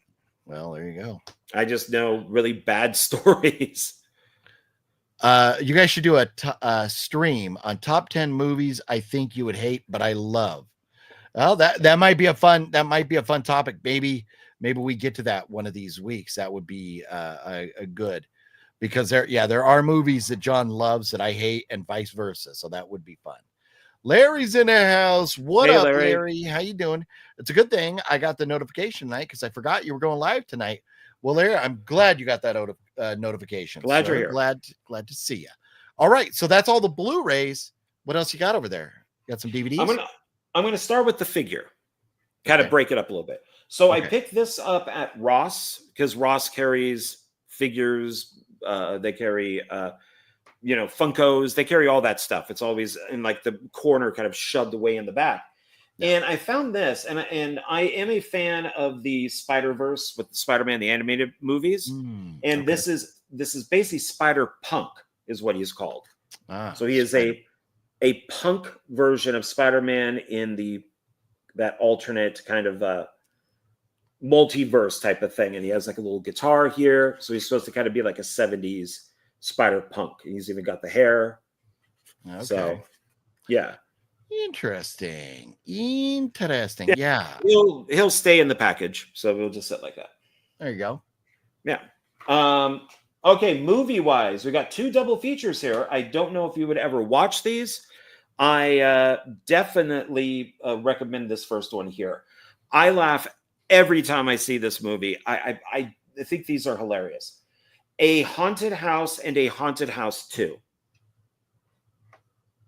I think my God, these are funny. I just good luck with that.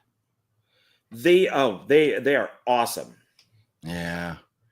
Wayans Brothers, man. Like I watched the first scary movie. Oh, okay. Yeah. Yeah. It's I mean, as long as you like them. yeah. Ross Dress for Less. That is correct. That is correct. That is correct. Yeah.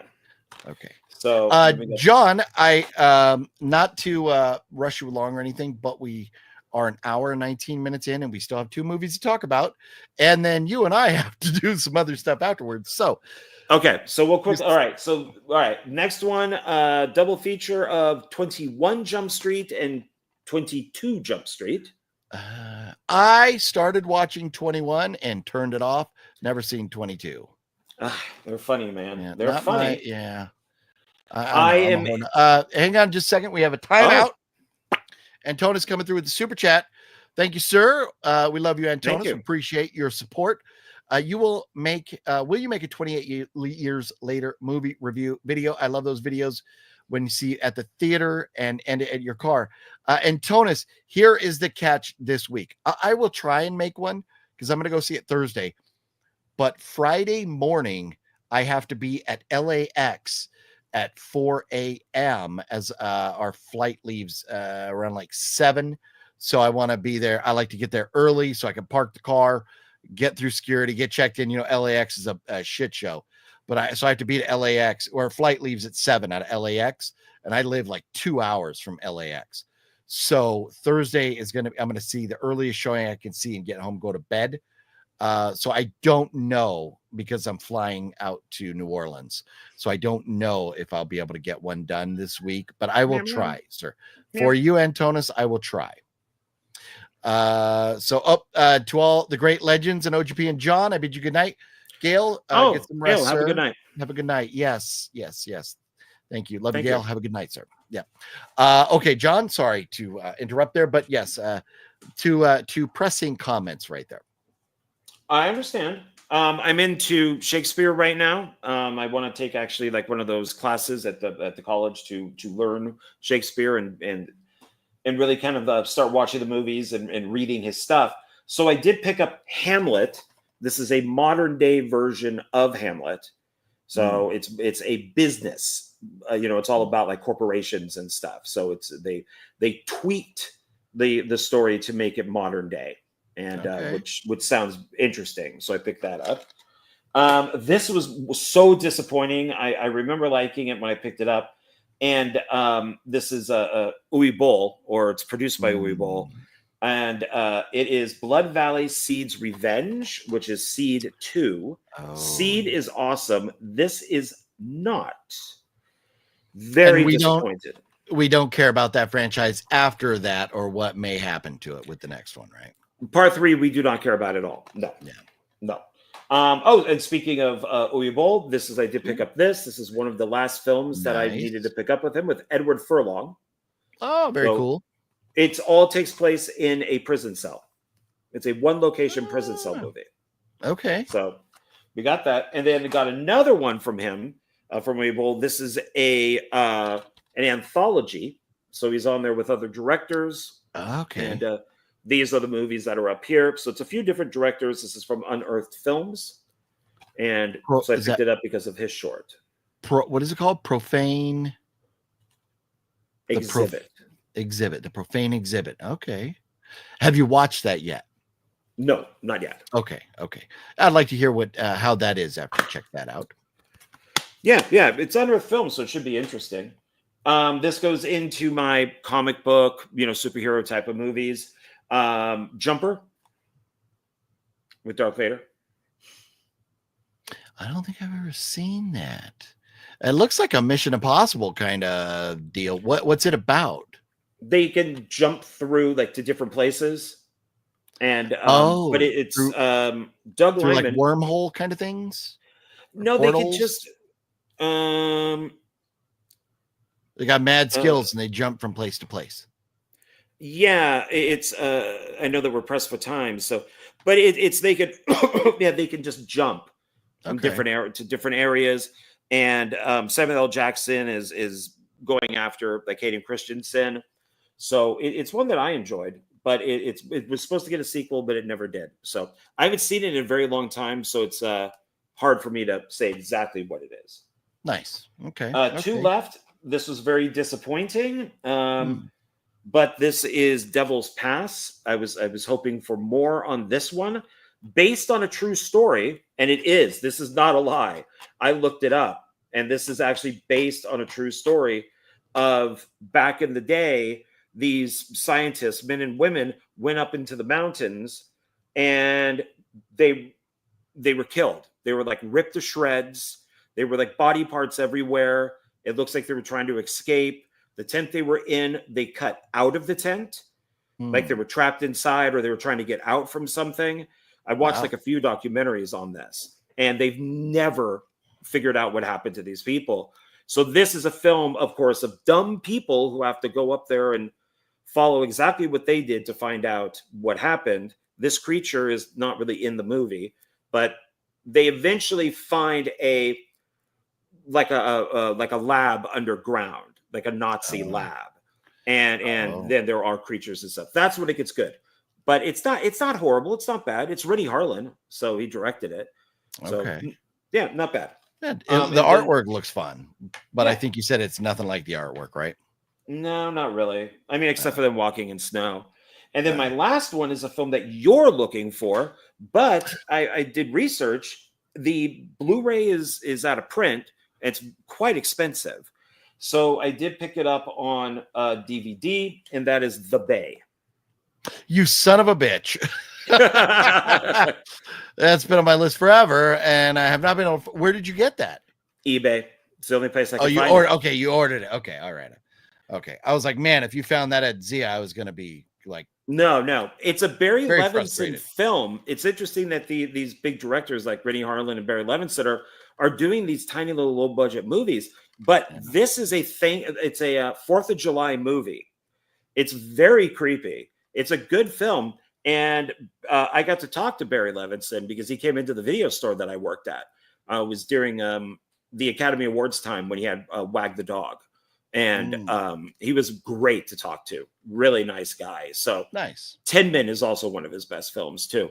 But this is very creepy. So if you guys want a good 4th of July creepy movie and you're tired of watching all the other ones, check this out because this is a real thing. You can actually look and Google fish with parasite, and these fish have parasites. Yeah. It's just it stays in the fish's mouth and eats what the fish wants. Oh, that's funny. Alexa, shut up. Alexa, stop talking. Some parasites are relatively harmless to humans if the fish is Google, shut up. Others can cause illness. I'm trying to turn it off. Common fish parasites. Michael Google, be quiet, Michael Google. Turn off. Parasites and their effects. Stop talking, you son of a bitch! Often microscopic. Okay, there it goes. That's funny. Your phone did that when I was out there too. It's like, oh, I heard you, and I thought you said Google the appropriate way. Larry says, wish I could send a super chat. You're good, Larry. You send super chats all the time. We appreciate you. We got about 2 weeks before I go on vacation, so I need the money for the trip. Larry, that's awesome. Where are you going? You going to go somewhere fun? Hopefully you can have a good time. Got to do some packing up and you're good to go. Very nice. Antonis hates LAX. Yes. Now LAX is a nightmare. I watched first half of 21 Jump Street when I was in the ER recently and thought it was pretty funny. Okay. Yeah. Well, yeah, I could have been in a bad mood. I don't know. But maybe, but that's awesome. Glad you enjoyed it. Hopefully it eased your pain and Liv, hopefully you're okay being in the ER. That sucks. Hopefully you're doing okay. Let's see here. Larry, I wonder if anyone will be able to make a good Crow film. No. It seems like nobody can except for Brandon Lee. No, and that's where I think we're done. We just stick with the original Crow, get it on 4K, and just be done with it. All the I mean, the Crow Salvation is not bad. As far as the sequels go, it's not bad. The first Crow sequel is not horrible. Wicked Prayer is horrible. And of course, the remake is god awful. Yeah, but the TV show I couldn't get into. I watched a couple episodes, and there is a female Crow in one of them because it is in one of the graphic novels. I, for a long time, for years, have said, why don't they make a female Crow? But now if they do it, it's going to be all woke and it's just going to suck. Nobody will see it. Well, but if they did it 10 years ago. Yeah, hopefully we're getting past that. And then maybe we can just make a Crow movie without like any type of political agenda. Hopefully someday. We'll see. Yeah. Larry says Jumper was a good movie. And Liv also liked Jumper when it came out. Haven't seen it since. Yeah, nice. It's fun. Basically, he was a jumper who could go through certain areas and he ends up robbing a bank without a trace. Interesting. I always enjoyed Jumper, says Preminator. Saw it in the theater. Wow. Okay. How's the G fam gives Jumper a lot of praise for okay, Jumper. Maybe. Yeah, I'll have to take a look. Liv forgot about Devil's Pass. I don't think I've seen it. I don't think I own Jumper. It's like an action movie, more like action sci-fi. Yeah. Yeah, I don't really collect those. But it sounds like it's worth a watch. Siri does that on my phone constantly. Yeah. You just got to be careful, and like I think you could change your keyword to make it activate with something else, but that's where I have mine all turned off, where I can say over here, I can say something like this: hey Google, play funny music, and it will not do anything to me. Oh, and John's listening on a Bluetooth, so it's not going to say it. So I can't turn John's on remote. Let's see here. Mr. Bones in the house. What up, Mr. Bones? How you doing? Hey. Yes, everybody hit that thumbs up if you would, please. Thank you. Thank you for reminding us, Mr. Bones. NG, never seen Jumper. Look too similar to Hancock. Yeah. No, that's Jumper isn't superhero.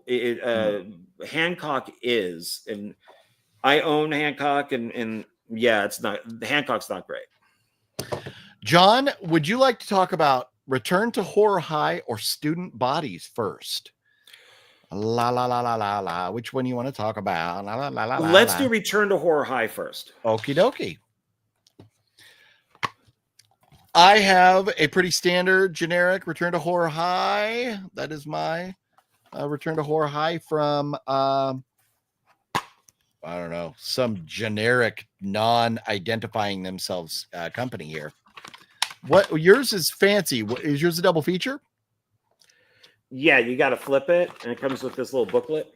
You got to smack it, flip it, rub it down. That's right. Yeah. What else is it? Is that 2 movies? Yeah, it's basically a George Clooney double feature. So he's the first kill in Return to Horror High, and then he's one of the main characters in Return of the Killer Tomatoes, which is hilarious. Yes. So this is it's drive-in Anchor Bay Entertainment 2 horror double features. So okay, yeah, it's good. So nice. Mr. Bone says he has the same copy as you, John. Very cool. So Return to Horror High.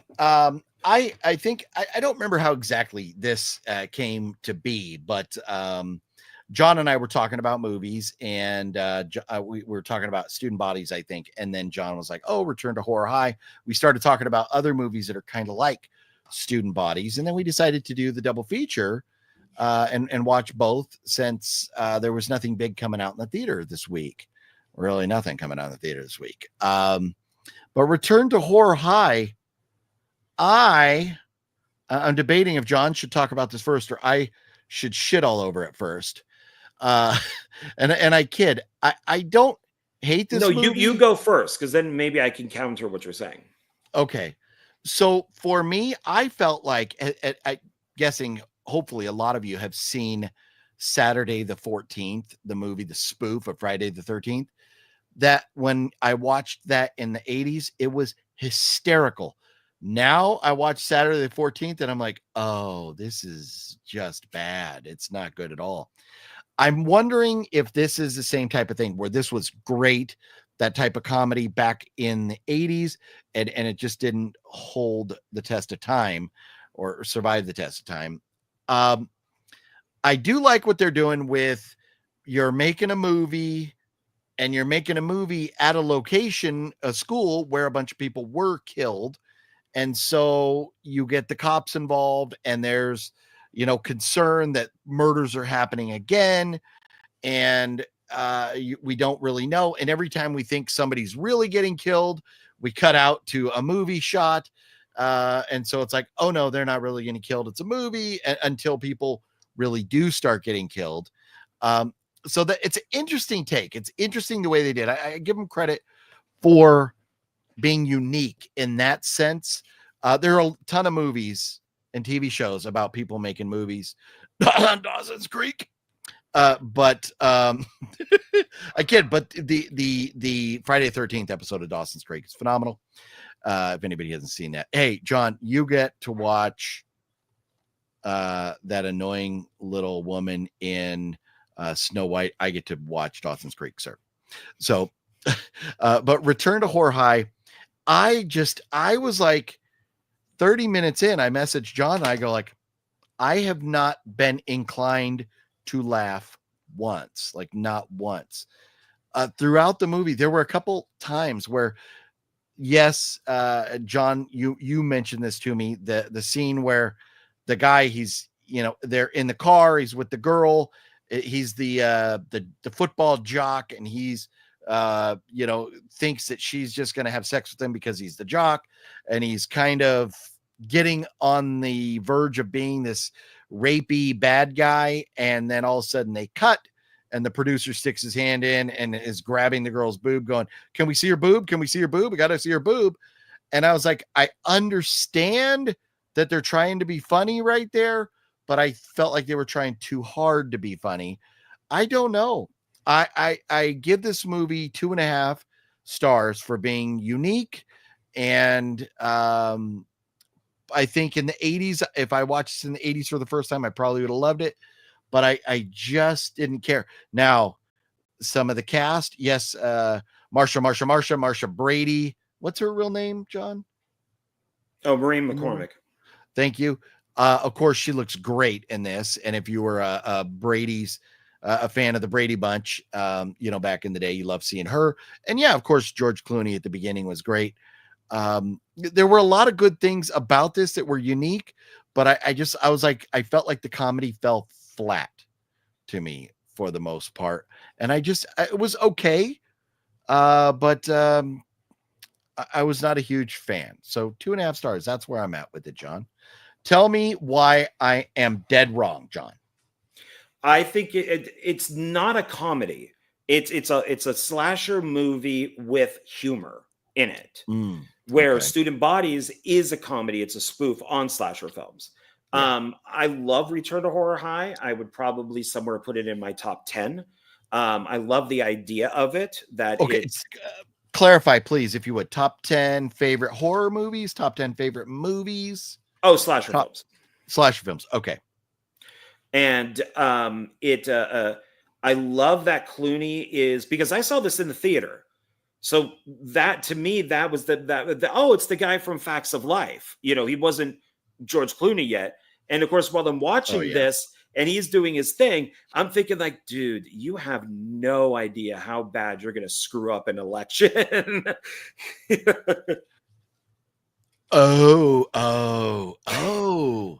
John just went left field political. Wabam.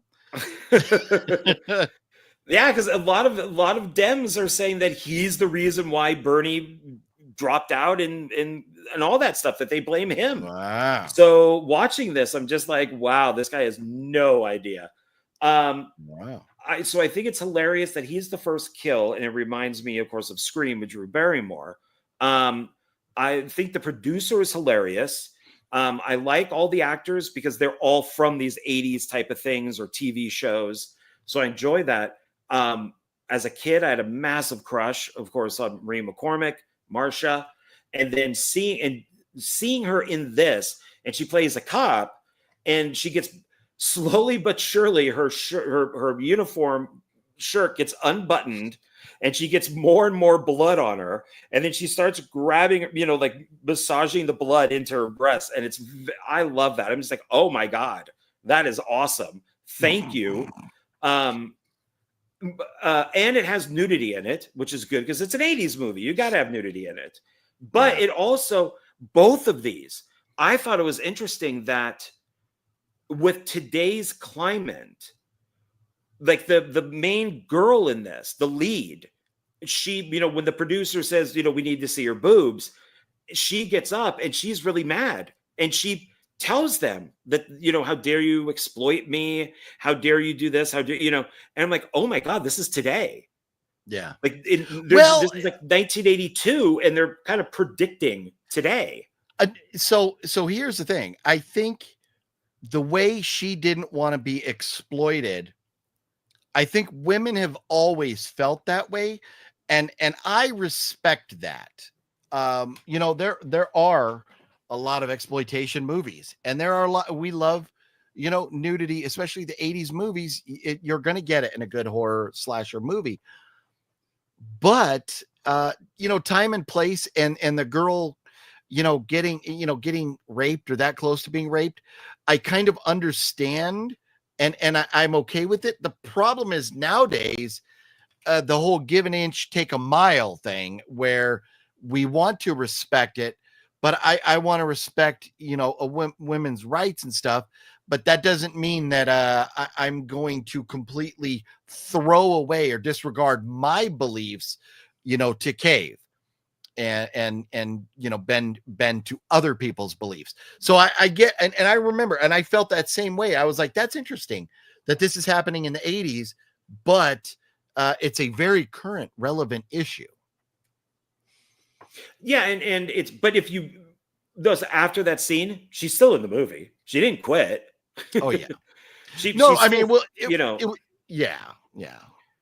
I mean, the what I like is like the writer is very confused on what he's writing because they're not making what he wrote.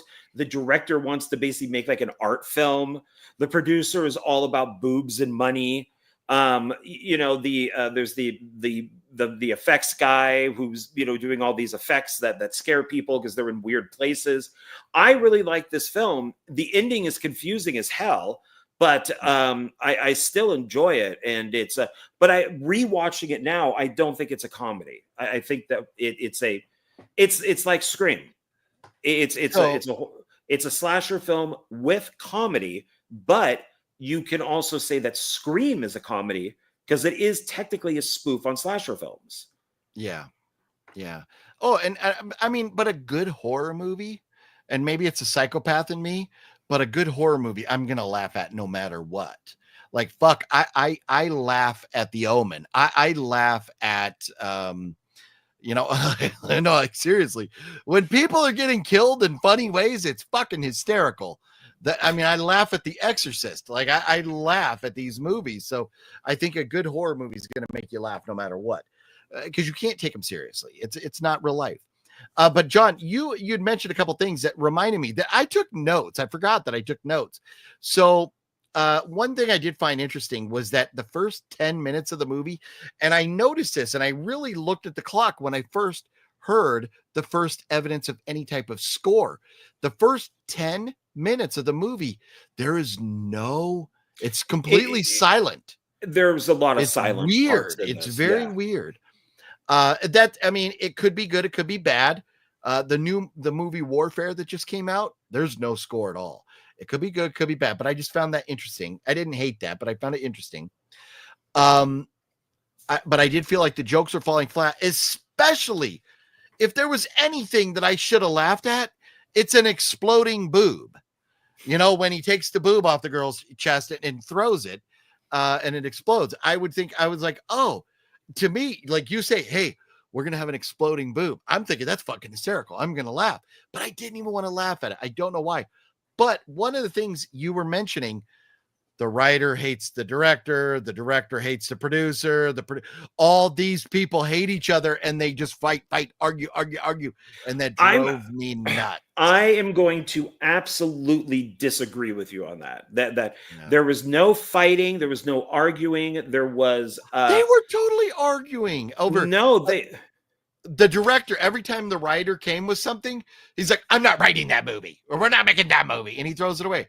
And then the producer and the director were fighting because the producer wanted something. The writer was very else. calm. The writer was very kind of like introverted. Well, no, okay, I don't mean director, like arguing, like yelling and stuff, but they just didn't like each other. I'm blanking on the word that I had earlier that I because I knew that you would say arguing and stuff. So I had a word and now I can't think of it.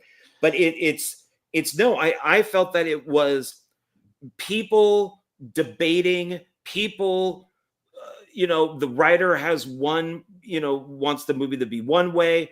The director has it a different way. The producer wants to make just like a sleaze movie. And so there's conflict. That's the word. Yeah. There's conflict. I don't consider it to be arguing. I don't consider it that they don't like each other, because aren't people getting killed for unknown reasons conflict? Isn't that good enough conflict? No, I don't consider that conflict. It's like, to me, I laughed when the lead girl gives the big speech about being exploited, and then the producer and the writer walk away, and the producer's like, she's right. We got to do something. We got to write something for her that she would really, really appreciate, And then the writer's like, okay. And then as the producer walks away, he goes, but put it in a shower with nudity. And as he walks away, and I thought that was funny, because it's like, it was very producer. I was like, I'm imagining David Sterling saying that as he walks away. Give me boobs. Yeah. So for anybody just jumping in, we're talking about Return to Horror High right now. And I was not the biggest fan. I gave it 2.5 stars. We'll get to John's score in just a moment, but I want to hit a couple of comments.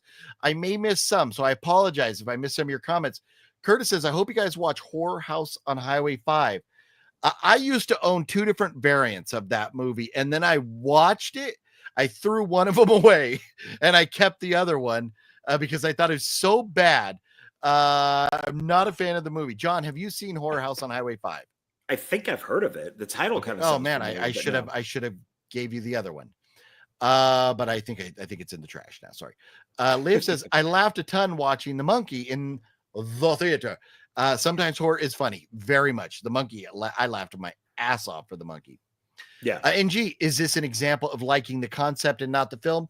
For me, 100%. I really love the concept here more than I love the film itself. And then Liv, have you guys seen There's Nothing Out There? It's a horror spoof comedy from the 90s. John, have you seen that? Oh yeah, a few times that I own it. I worked with the director on Art of the Dead. Yeah, he I was just gonna say, Rolf Konevsky, Fat Samurai Guy, and I was over at Fat Samurai Guy's house. We put it on and started watching it, and we got 10 minutes in, and we went, holy fuck, we got to stop this. This is amazing. We got to wait until Lady Fatblood gets home from work so she could watch it with us. So we stopped the movie and waited like an hour or whatever till she got home so she could watch it with us. And it was so good. I went on Amazon right as it ended and ordered copies for me and Fat Samurai Guy. So both of us have them on Blu-ray now. And it's amazing. A film that's similar to that is called Unmasked Part 25. And it's a serial killer film or a slasher movie. And the scene that I remember, because I haven't seen it for a long time, is he's chasing after a girl, and he's just like, okay, she's running, she's gonna trip, and then she falls, and then so he already knows, because he's already done they're on movie 25, and he already knows what's gonna happen, because it's the same thing. So he's like, don't run, I know you're gonna trip, and then she trips. And then it's like, okay, I've seen this before, and it's good. I enjoyed it. I don't know if it holds up, but because I've only seen it, I think twice, but that was a long time ago.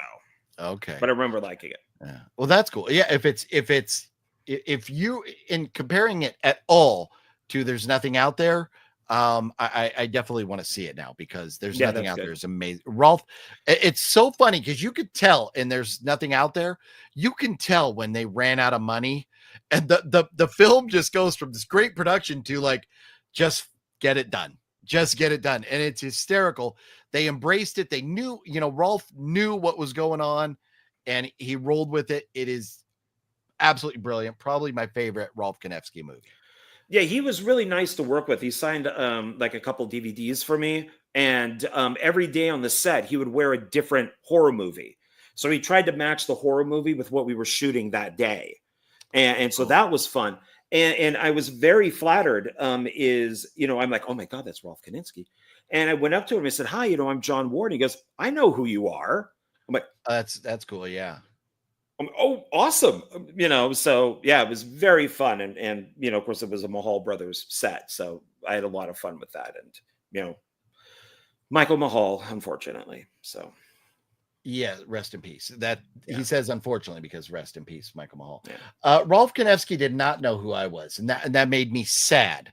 Actually, there's no reason Rolf would have known who I was at the time, but I did with look at that. There's me, Master Chaos, Rolf Konevsky, and Ben Stober. We went to like an all-night horror-thon at like American Cinematheque a couple of years ago, and we did that picture together. That was a lot of fun. That was an absolutely amazing evening with some great people. So I am very grateful that Master Chaos mentioned that, and then I got to go with them. That was a lot of fun. So I should mention here before one last thing. I have reactivated my OGP account on Facebook. If any of you were friends with me on Facebook before, I am done with Facebook and the politics and the bullshit and everything that goes on there. So I've reactivated the Facebook page, the OGP page. And so I can just share, like, I'm going to see this movie, or we're going to do Horror Movie Monday, or John and I are doing a review. That will be on there. And otherwise, I'm done with Facebook. I'm done. So if I was friends with you and I've unfriended you or whatever, or we're no longer friends, it's because I'm not using Facebook anymore. Just putting stuff on the page. So if you want to friend me or follow me on Facebook, it's the OGP page. Go to Facebook, type in OGP, you'll find it. I'm there. And John is kind of about to do something similar, right? You're going to kind of get a John, like a Dark Park Films page going, right? Yeah, I've basically the same thing is I'm going to make, John Ward will be private. It'll be, friends and family. And I'm going to go through and pick who's going to stay. And then Dark Park Films, that page will just be movie stuff. It will not be politics. There will not be religion. There will not be, there won't be anything on there except for film. Same thing as you. Yeah. Trailer for this, going to see that movie. Here's a video that I did. That's all it's going to be. And I agree with you. I cannot stand Facebook. I hate the new format. And I'm not going to say who it is. I'll make this fast. I watched a movie that I disliked. I sent a friend request to the director and thinking maybe he could be on One Filmmaker and we could discuss. And then I noticed everything is political. Everything on his page is political.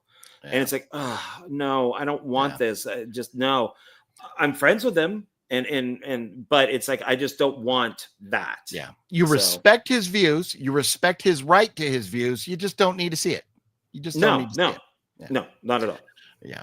Larry, I have been to Nebraska many times, Larry. I have family there. I love Nebraska. It is as far from New York City as you can get.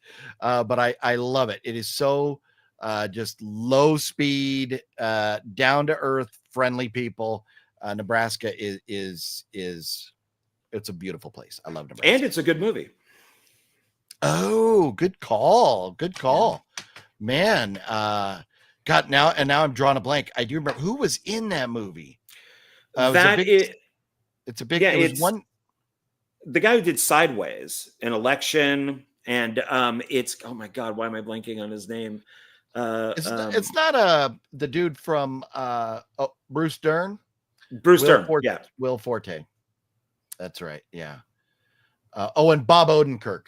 There you go. That's the other, Yeah. the one I was thinking about. Yeah. So no, good call, John. Yes, good call. Thank you. So with Return to Horror High, I think I just felt like it fell flat. I knew where they were going for the jokes. I just didn't laugh so much. It wasn't a terrible movie. It just didn't do much for me. I give it 2.5 stars for Return to Horror High. John, thoughts and ratings on Return to Horror High? Thoughts. I think it's good. I liked it. Maybe it doesn't hold up as well as some of the other ones. The music thing is weird because there are just scenes of just silence. Like there's nothing even in the background, like a cricket or anything. There's like nothing. It's strange. But I would give this, 1 out of 5. I'd give it a 3, like a 3-star. Okay. I and here's the thing, even if you had said like, oh, I give it 3.5 or whatever, I would have been like, okay, I respect that. Just not, I don't, maybe someday I'll watch it again to give it another shot. Like maybe I'll go like get drunk and watch it, or smoke some weed and watch it or something and have a different opinion. So, well, for me, a lot of these films are going into San Francisco, being up in the Bay Area, going to San Francisco with my friends and going to the worst theaters because that's all they played. So we would go to, to these theaters where they would play 5 brand new horror movies or science fiction films, Roger Corman, or it could be Empire Pictures, Charles Band. And one side of you would be a prostitute giving head to a guy. You would look over there and you would see somebody shooting up. And then you look above you and the ceiling would just be missing. You could just see the sky. And so those are the memories that I have for these type of films. And John, that could play a lot into this. I think you have just described heaven on earth, sir. No, but you know what? We love the old school movie theaters, the small theaters, rowdy crowds, for like these, cheesy, low budget horror movies. We just, it makes it fun. I don't know about watching or having to listen to as another guy gets blown, or something like that, or watching somebody get, shoot up or whatever. But the small old school horror theaters, movie theaters are great. So let's move on. Let's move on and talk about Student Bodies before we wrap this up this evening. So this is what I have. I saw this at Zia Records on Blu-ray and I was like, holy shit, I need this in my life. This was introduced to me by Justin a few years ago, and Justin and Matt and I watched this. Maybe, I don't know if Fluffy was there, who else was there, but we watched this over at Matt's house and laughed our asses off. And so when I saw this, I was like, I must own this. And John, when did you first see Student Bodies? Do you remember? I saw it in the theater. Wow. Yeah, I'm jealous. That would have been fun. Yeah, that's like 1981. Wow. So you go first then with Student Bodies, since I went first with the other one. Thoughts on Student Bodies? I think it's better than Return to Horror High. That Return to Horror High I was having fun with, but there were only a couple scenes that I LOL'd in. Okay. This I was laughing throughout because I am just, you don't know how happy that makes me to hear you say that. I was worried. No, it's like the killer goes up to the guy, the girl is dead, and he's like, hey, I'm just trying to get laid here. So he's about to have sex with a dead body and stuff like that is it's very funny. Yeah. There are, and then just the killer who's the breather, and it's just, and he's walking upstairs with these. You do that very well, sir. You do that. You do that very well. Yeah, he steps in. This is like the airplane of slasher movies. Oh, so yes. This is and they even mentioned at the beginning, like 26 horror movies were made, and at this time, because this was 81, not a lot of horror films or slasher films were made at that time. So this before that time, that year, they were all coming out. Yeah. So it really is a perfect like spoof on slasher films when there weren't any made at that time, Yeah. So yeah. Nice. Okay. I am very much relieved because I love this movie. And I mean, I just was laughing hysterically, even though I just saw it a couple of years ago. Watching it again, it is so funny. The way it's like, when there's something you need to pay attention to, and it's like, what is it? It doesn't say evidence or something, but it's like clues or something, and there's like an arrow pointing to it. And there's a body count throughout the film. There's so many funny things. Window open. Yes. Window door open, unlocked. Yeah. Yeah. So I was like, as I started watching this, I was like, this is so funny. So I restarted it after about 10, 15 minutes. And I go, I'm going to make some notes on just a few of the jokes over the first 10 minutes. And this is not even all of them, but I just made some notes of the few of the jokes. And this, it's nonstop all the way through the movie. So right off the bat, I love how the opening scene, I'm like, are we watching Nightmare on Elm Street? Because this white house, are we watching Halloween? Obviously it wasn't Nightmare on Elm Street. That wasn't out yet, but Halloween, the framing, the white house and everything that looked like Michael Myers' house. And then it was Black Christmas. That's what they were spoofing. Black Christmas. Original Black Christmas. And I love how they say it's Friday the 13th. And it's also Jamie Lee Curtis's birthday. Yeah, we're just kind of going down a list. Yes, it's so funny. And so we hear the song, the theme song or whatever, that sounds like it very much sounds like a knockoff of the Halloween song. But then right as the song is ending, we hear a turkey go, gobble, gobble, gobble, gobble, gobble. What the fuck is that? It's just so funny because it was so out of place. And then we get the heavy breathing guy walking up to the house. Yes. And then so we get many that stairs. Oh, yes, the fucking staircase goes on forever, and then he gets stuck in the gum. It's a 2-story house. Yeah, but it goes up. He goes up like 100 stairs, and then steps. Yes, he's got the galoshes, and because that was kind of a staple of those films. Is there was always something, like they had gloves or the mask, and for this guy it was galoshes out of all things. So but then we get the girl inside the house, like Scream, where she gets a phone call and it's her friend, and the friend tells her, oh, I forgot, I was supposed to give you the answer to the Civil War test, the North one. She's like, really? Oh, thanks, man. The dumbest shit in the world. Oh, but it's amazing. And then, John, I know you could appreciate this. The dog in the yard is meowing. Yeah. And then turns around, lifts its leg, and rips a good fart. Amazing. This is all within the first couple minutes of the movie.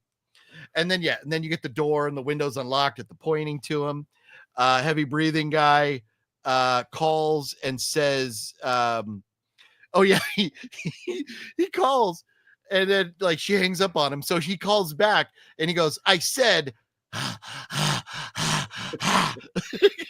like after he's like, you're not listening to me. I said, and then, the phone's ringing, and then the phone just rings and rings and rings and rings.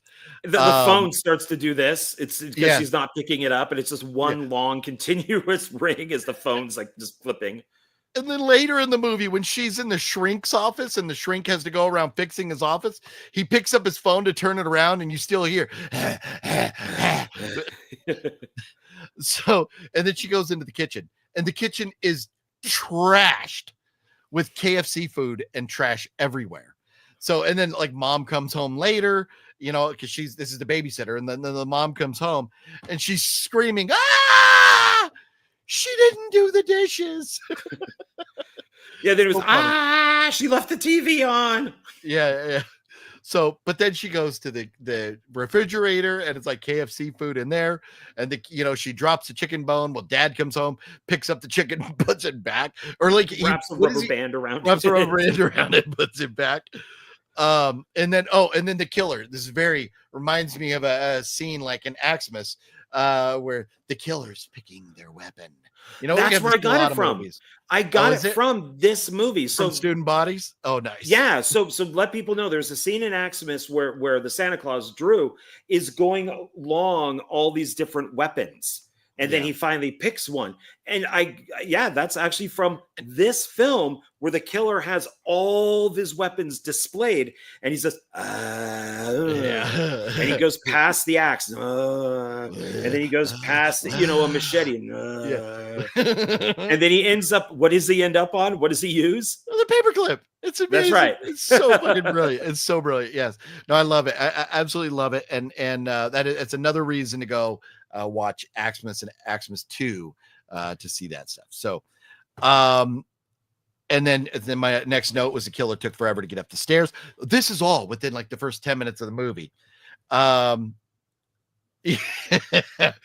So the boyfriend comes over and scares the girl, and that's why she dropped the chicken that had to be put back in the fridge and stuff.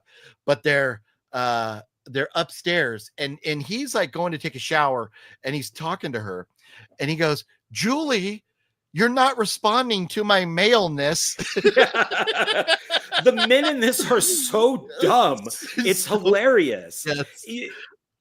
It's great because of when it was made that you could just have all these guys be like, it's almost like watching Animal House with that fraternity of like all the rich guys, and they're with their kind of like, rich girlfriends and all that, of just like, you're not responding to my manliness. What is, it's all about the man. It's not, it's very funny. It is so funny. Yeah. And then, so the mom and dad come home, and they go, the door's unlocked. Well, I hope the babysitter wasn't murdered in our bed. Just like, funny little shit. And so then the screams, and then she screamed. She didn't turn off the TV. And then we get upstairs and see, the babysitter dead. And it's like, okay, body count 1. And so now we're getting the graphics of the body counts. And then, so I'm almost done with my notes, but I do want to mention a few of these other things that are just fucking hysterical.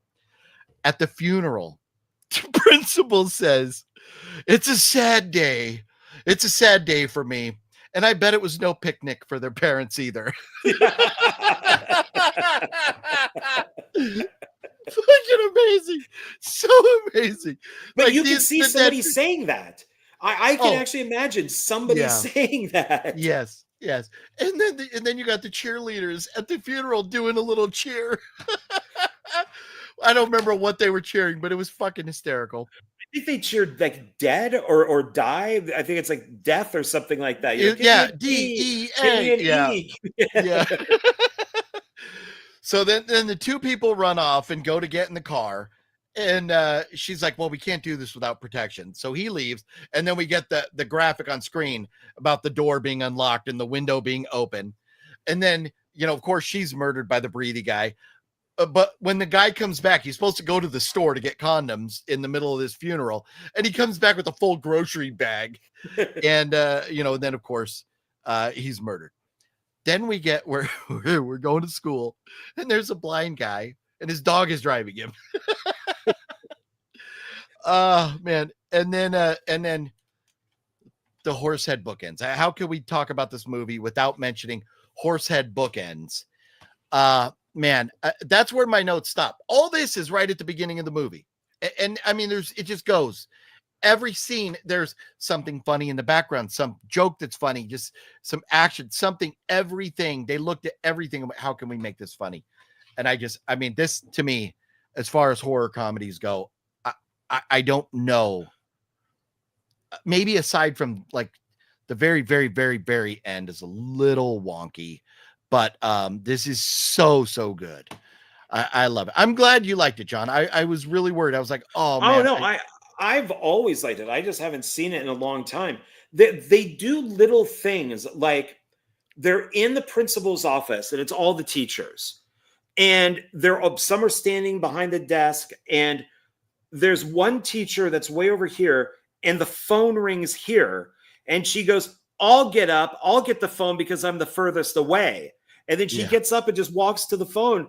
And it's like, okay. And I literally was laughing. I really was LOLing because it is so weird just oh, don't worry about it. I'm the furthest from the phone. I'll get it. And it's stuff like that makes me laugh in this. And but did you notice Alan Smithy was in the credits? No, Alan Smithy is in the. Yeah, he's listed as the producer. Oh, that's funny. Wow. Why would you not want credit for this? Anybody who doesn't know, Alan Smithy is the generic name when somebody doesn't want credit. Clown Motel Massacre has Alan Smithy whenever you guys get to finally see that. Michael Ritchie, Bad News Bears, is uncredited actor for Student Bodies. I did not know that, Curtis. Oh, so he must be Mickey Rose. Because he's director. That makes sense because it's a Paramount movie. So he did a lot of stuff for Paramount. Sounds like a wild movie for sure. It definitely was. You gotta watch it. It's hilarious. Yeah. And I'm missing some of the comments. I apologize, but we are so long into this.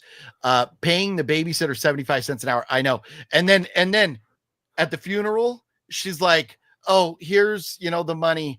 And it's every bit of the 65 cents an hour I was paying. Yeah, she undercut her 10 cents at her fucking funeral. Oh man, what a scumbag. So anyway, so funny. It's so many different things all the way through this movie that are just hysterical. I highly recommend. I could sit here and tell you everything all night long about this movie. I don't want to do that, even if we had the time, because I want everybody to go watch it. And I think this is either on Pluto or it's on Tubi, one of the two. So go check it out. Student Bodies. John, I rated Return to Horror High first with my score. What do you give Student Bodies? Because I enjoyed it so much, I'm going 5. Okay. Yeah.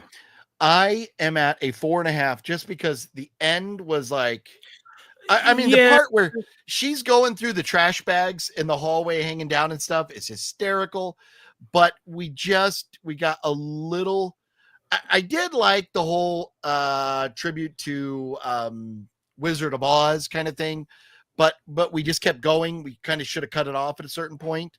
So, and we would be remiss if we did not mention Mal, what's his name? Malville. Oh, Malvert. Holy Malvert P. fuck. Red. Best character in the movie. Yes. And rest in peace. He died just a couple years after this came out. Well, a few years, I guess, but he is just amazing. So he's very funny. And okay, so I'm actually going to go, I'm going to go 4.5. More towards a 5 than a 4. But yeah, that ending, kind of like Return to Horror High, the endings were a little off, so I'm going to go along with that. So, okay. It's on Tubi. Okay. Thank you, Mario. Yeah, definitely recommend checking it out. And I hate to do this, everybody, and I would love to get to all of your comments, but we really have to get going. John and I are recording a couple other movie reviews after we're done tonight. So it's going to be a long night of filming for us. This stuff will be coming out down the road, other channels and stuff. There's a lot of content coming on John's channel from us and then on Jonathan's channel as well. So, John, anything else you wanted to mention tonight before we wrap it up?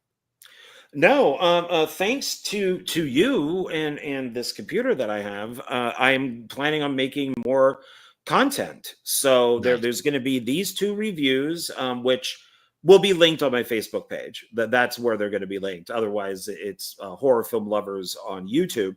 And then I already did one more movie haul, and that's all Zia Records. So this is it's all old stuff that I think I showed on here probably like a couple months ago, something like that. So I'm doing it on my channel. So there's going to be a lot more. I'm going to review Snow White, and so that will be a short review, as you and I do. These long reviews is what they're called. So yeah, there's just going to be more content coming out. Right on. Very cool. And so quickly, just to recap the news once again, 28 years later coming out this week. We are all very excited for that. Megan 2, just a couple weeks away now. Mike Flanagan announced the start of the filming of the Carrie TV series. So we'll be looking for that down the road. Not sure how we feel about it. Crystal Lake is adding more people to the cast, so that's good to know. We are making progress with our Friday the 13th prequel show. And physical media this week: Jaws 4K, Jurassic Park and Jurassic World trilogies 4K. Next week is the big one, The Monkey and Novocaine and Dark City, coming out on 4K. So be on the lookout for those if you're a physical media collector. With that being said, I do apologize again for not getting back to everybody's comment, not getting through all the comments, but we really have to get going. I apologize about that. Next week is going to be an interesting episode because I'm going to be on location in another state on the other side of the country, visiting my son. So I'm going to be in an undisclosed location. Maybe I'll disclose it. I'm not sure, but I think I'm going to be in a hotel room.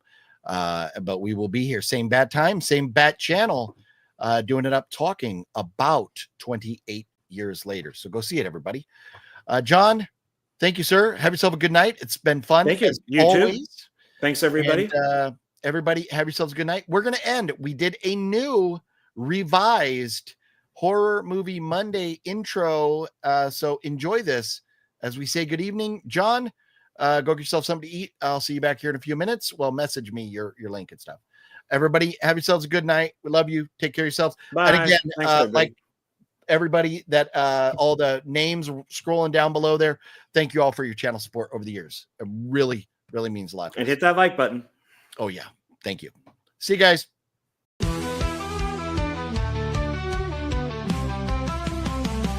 It's Horror Movie Monday, you already know. Chills in the air, and the tension's low. OGP steps up, setting the tone.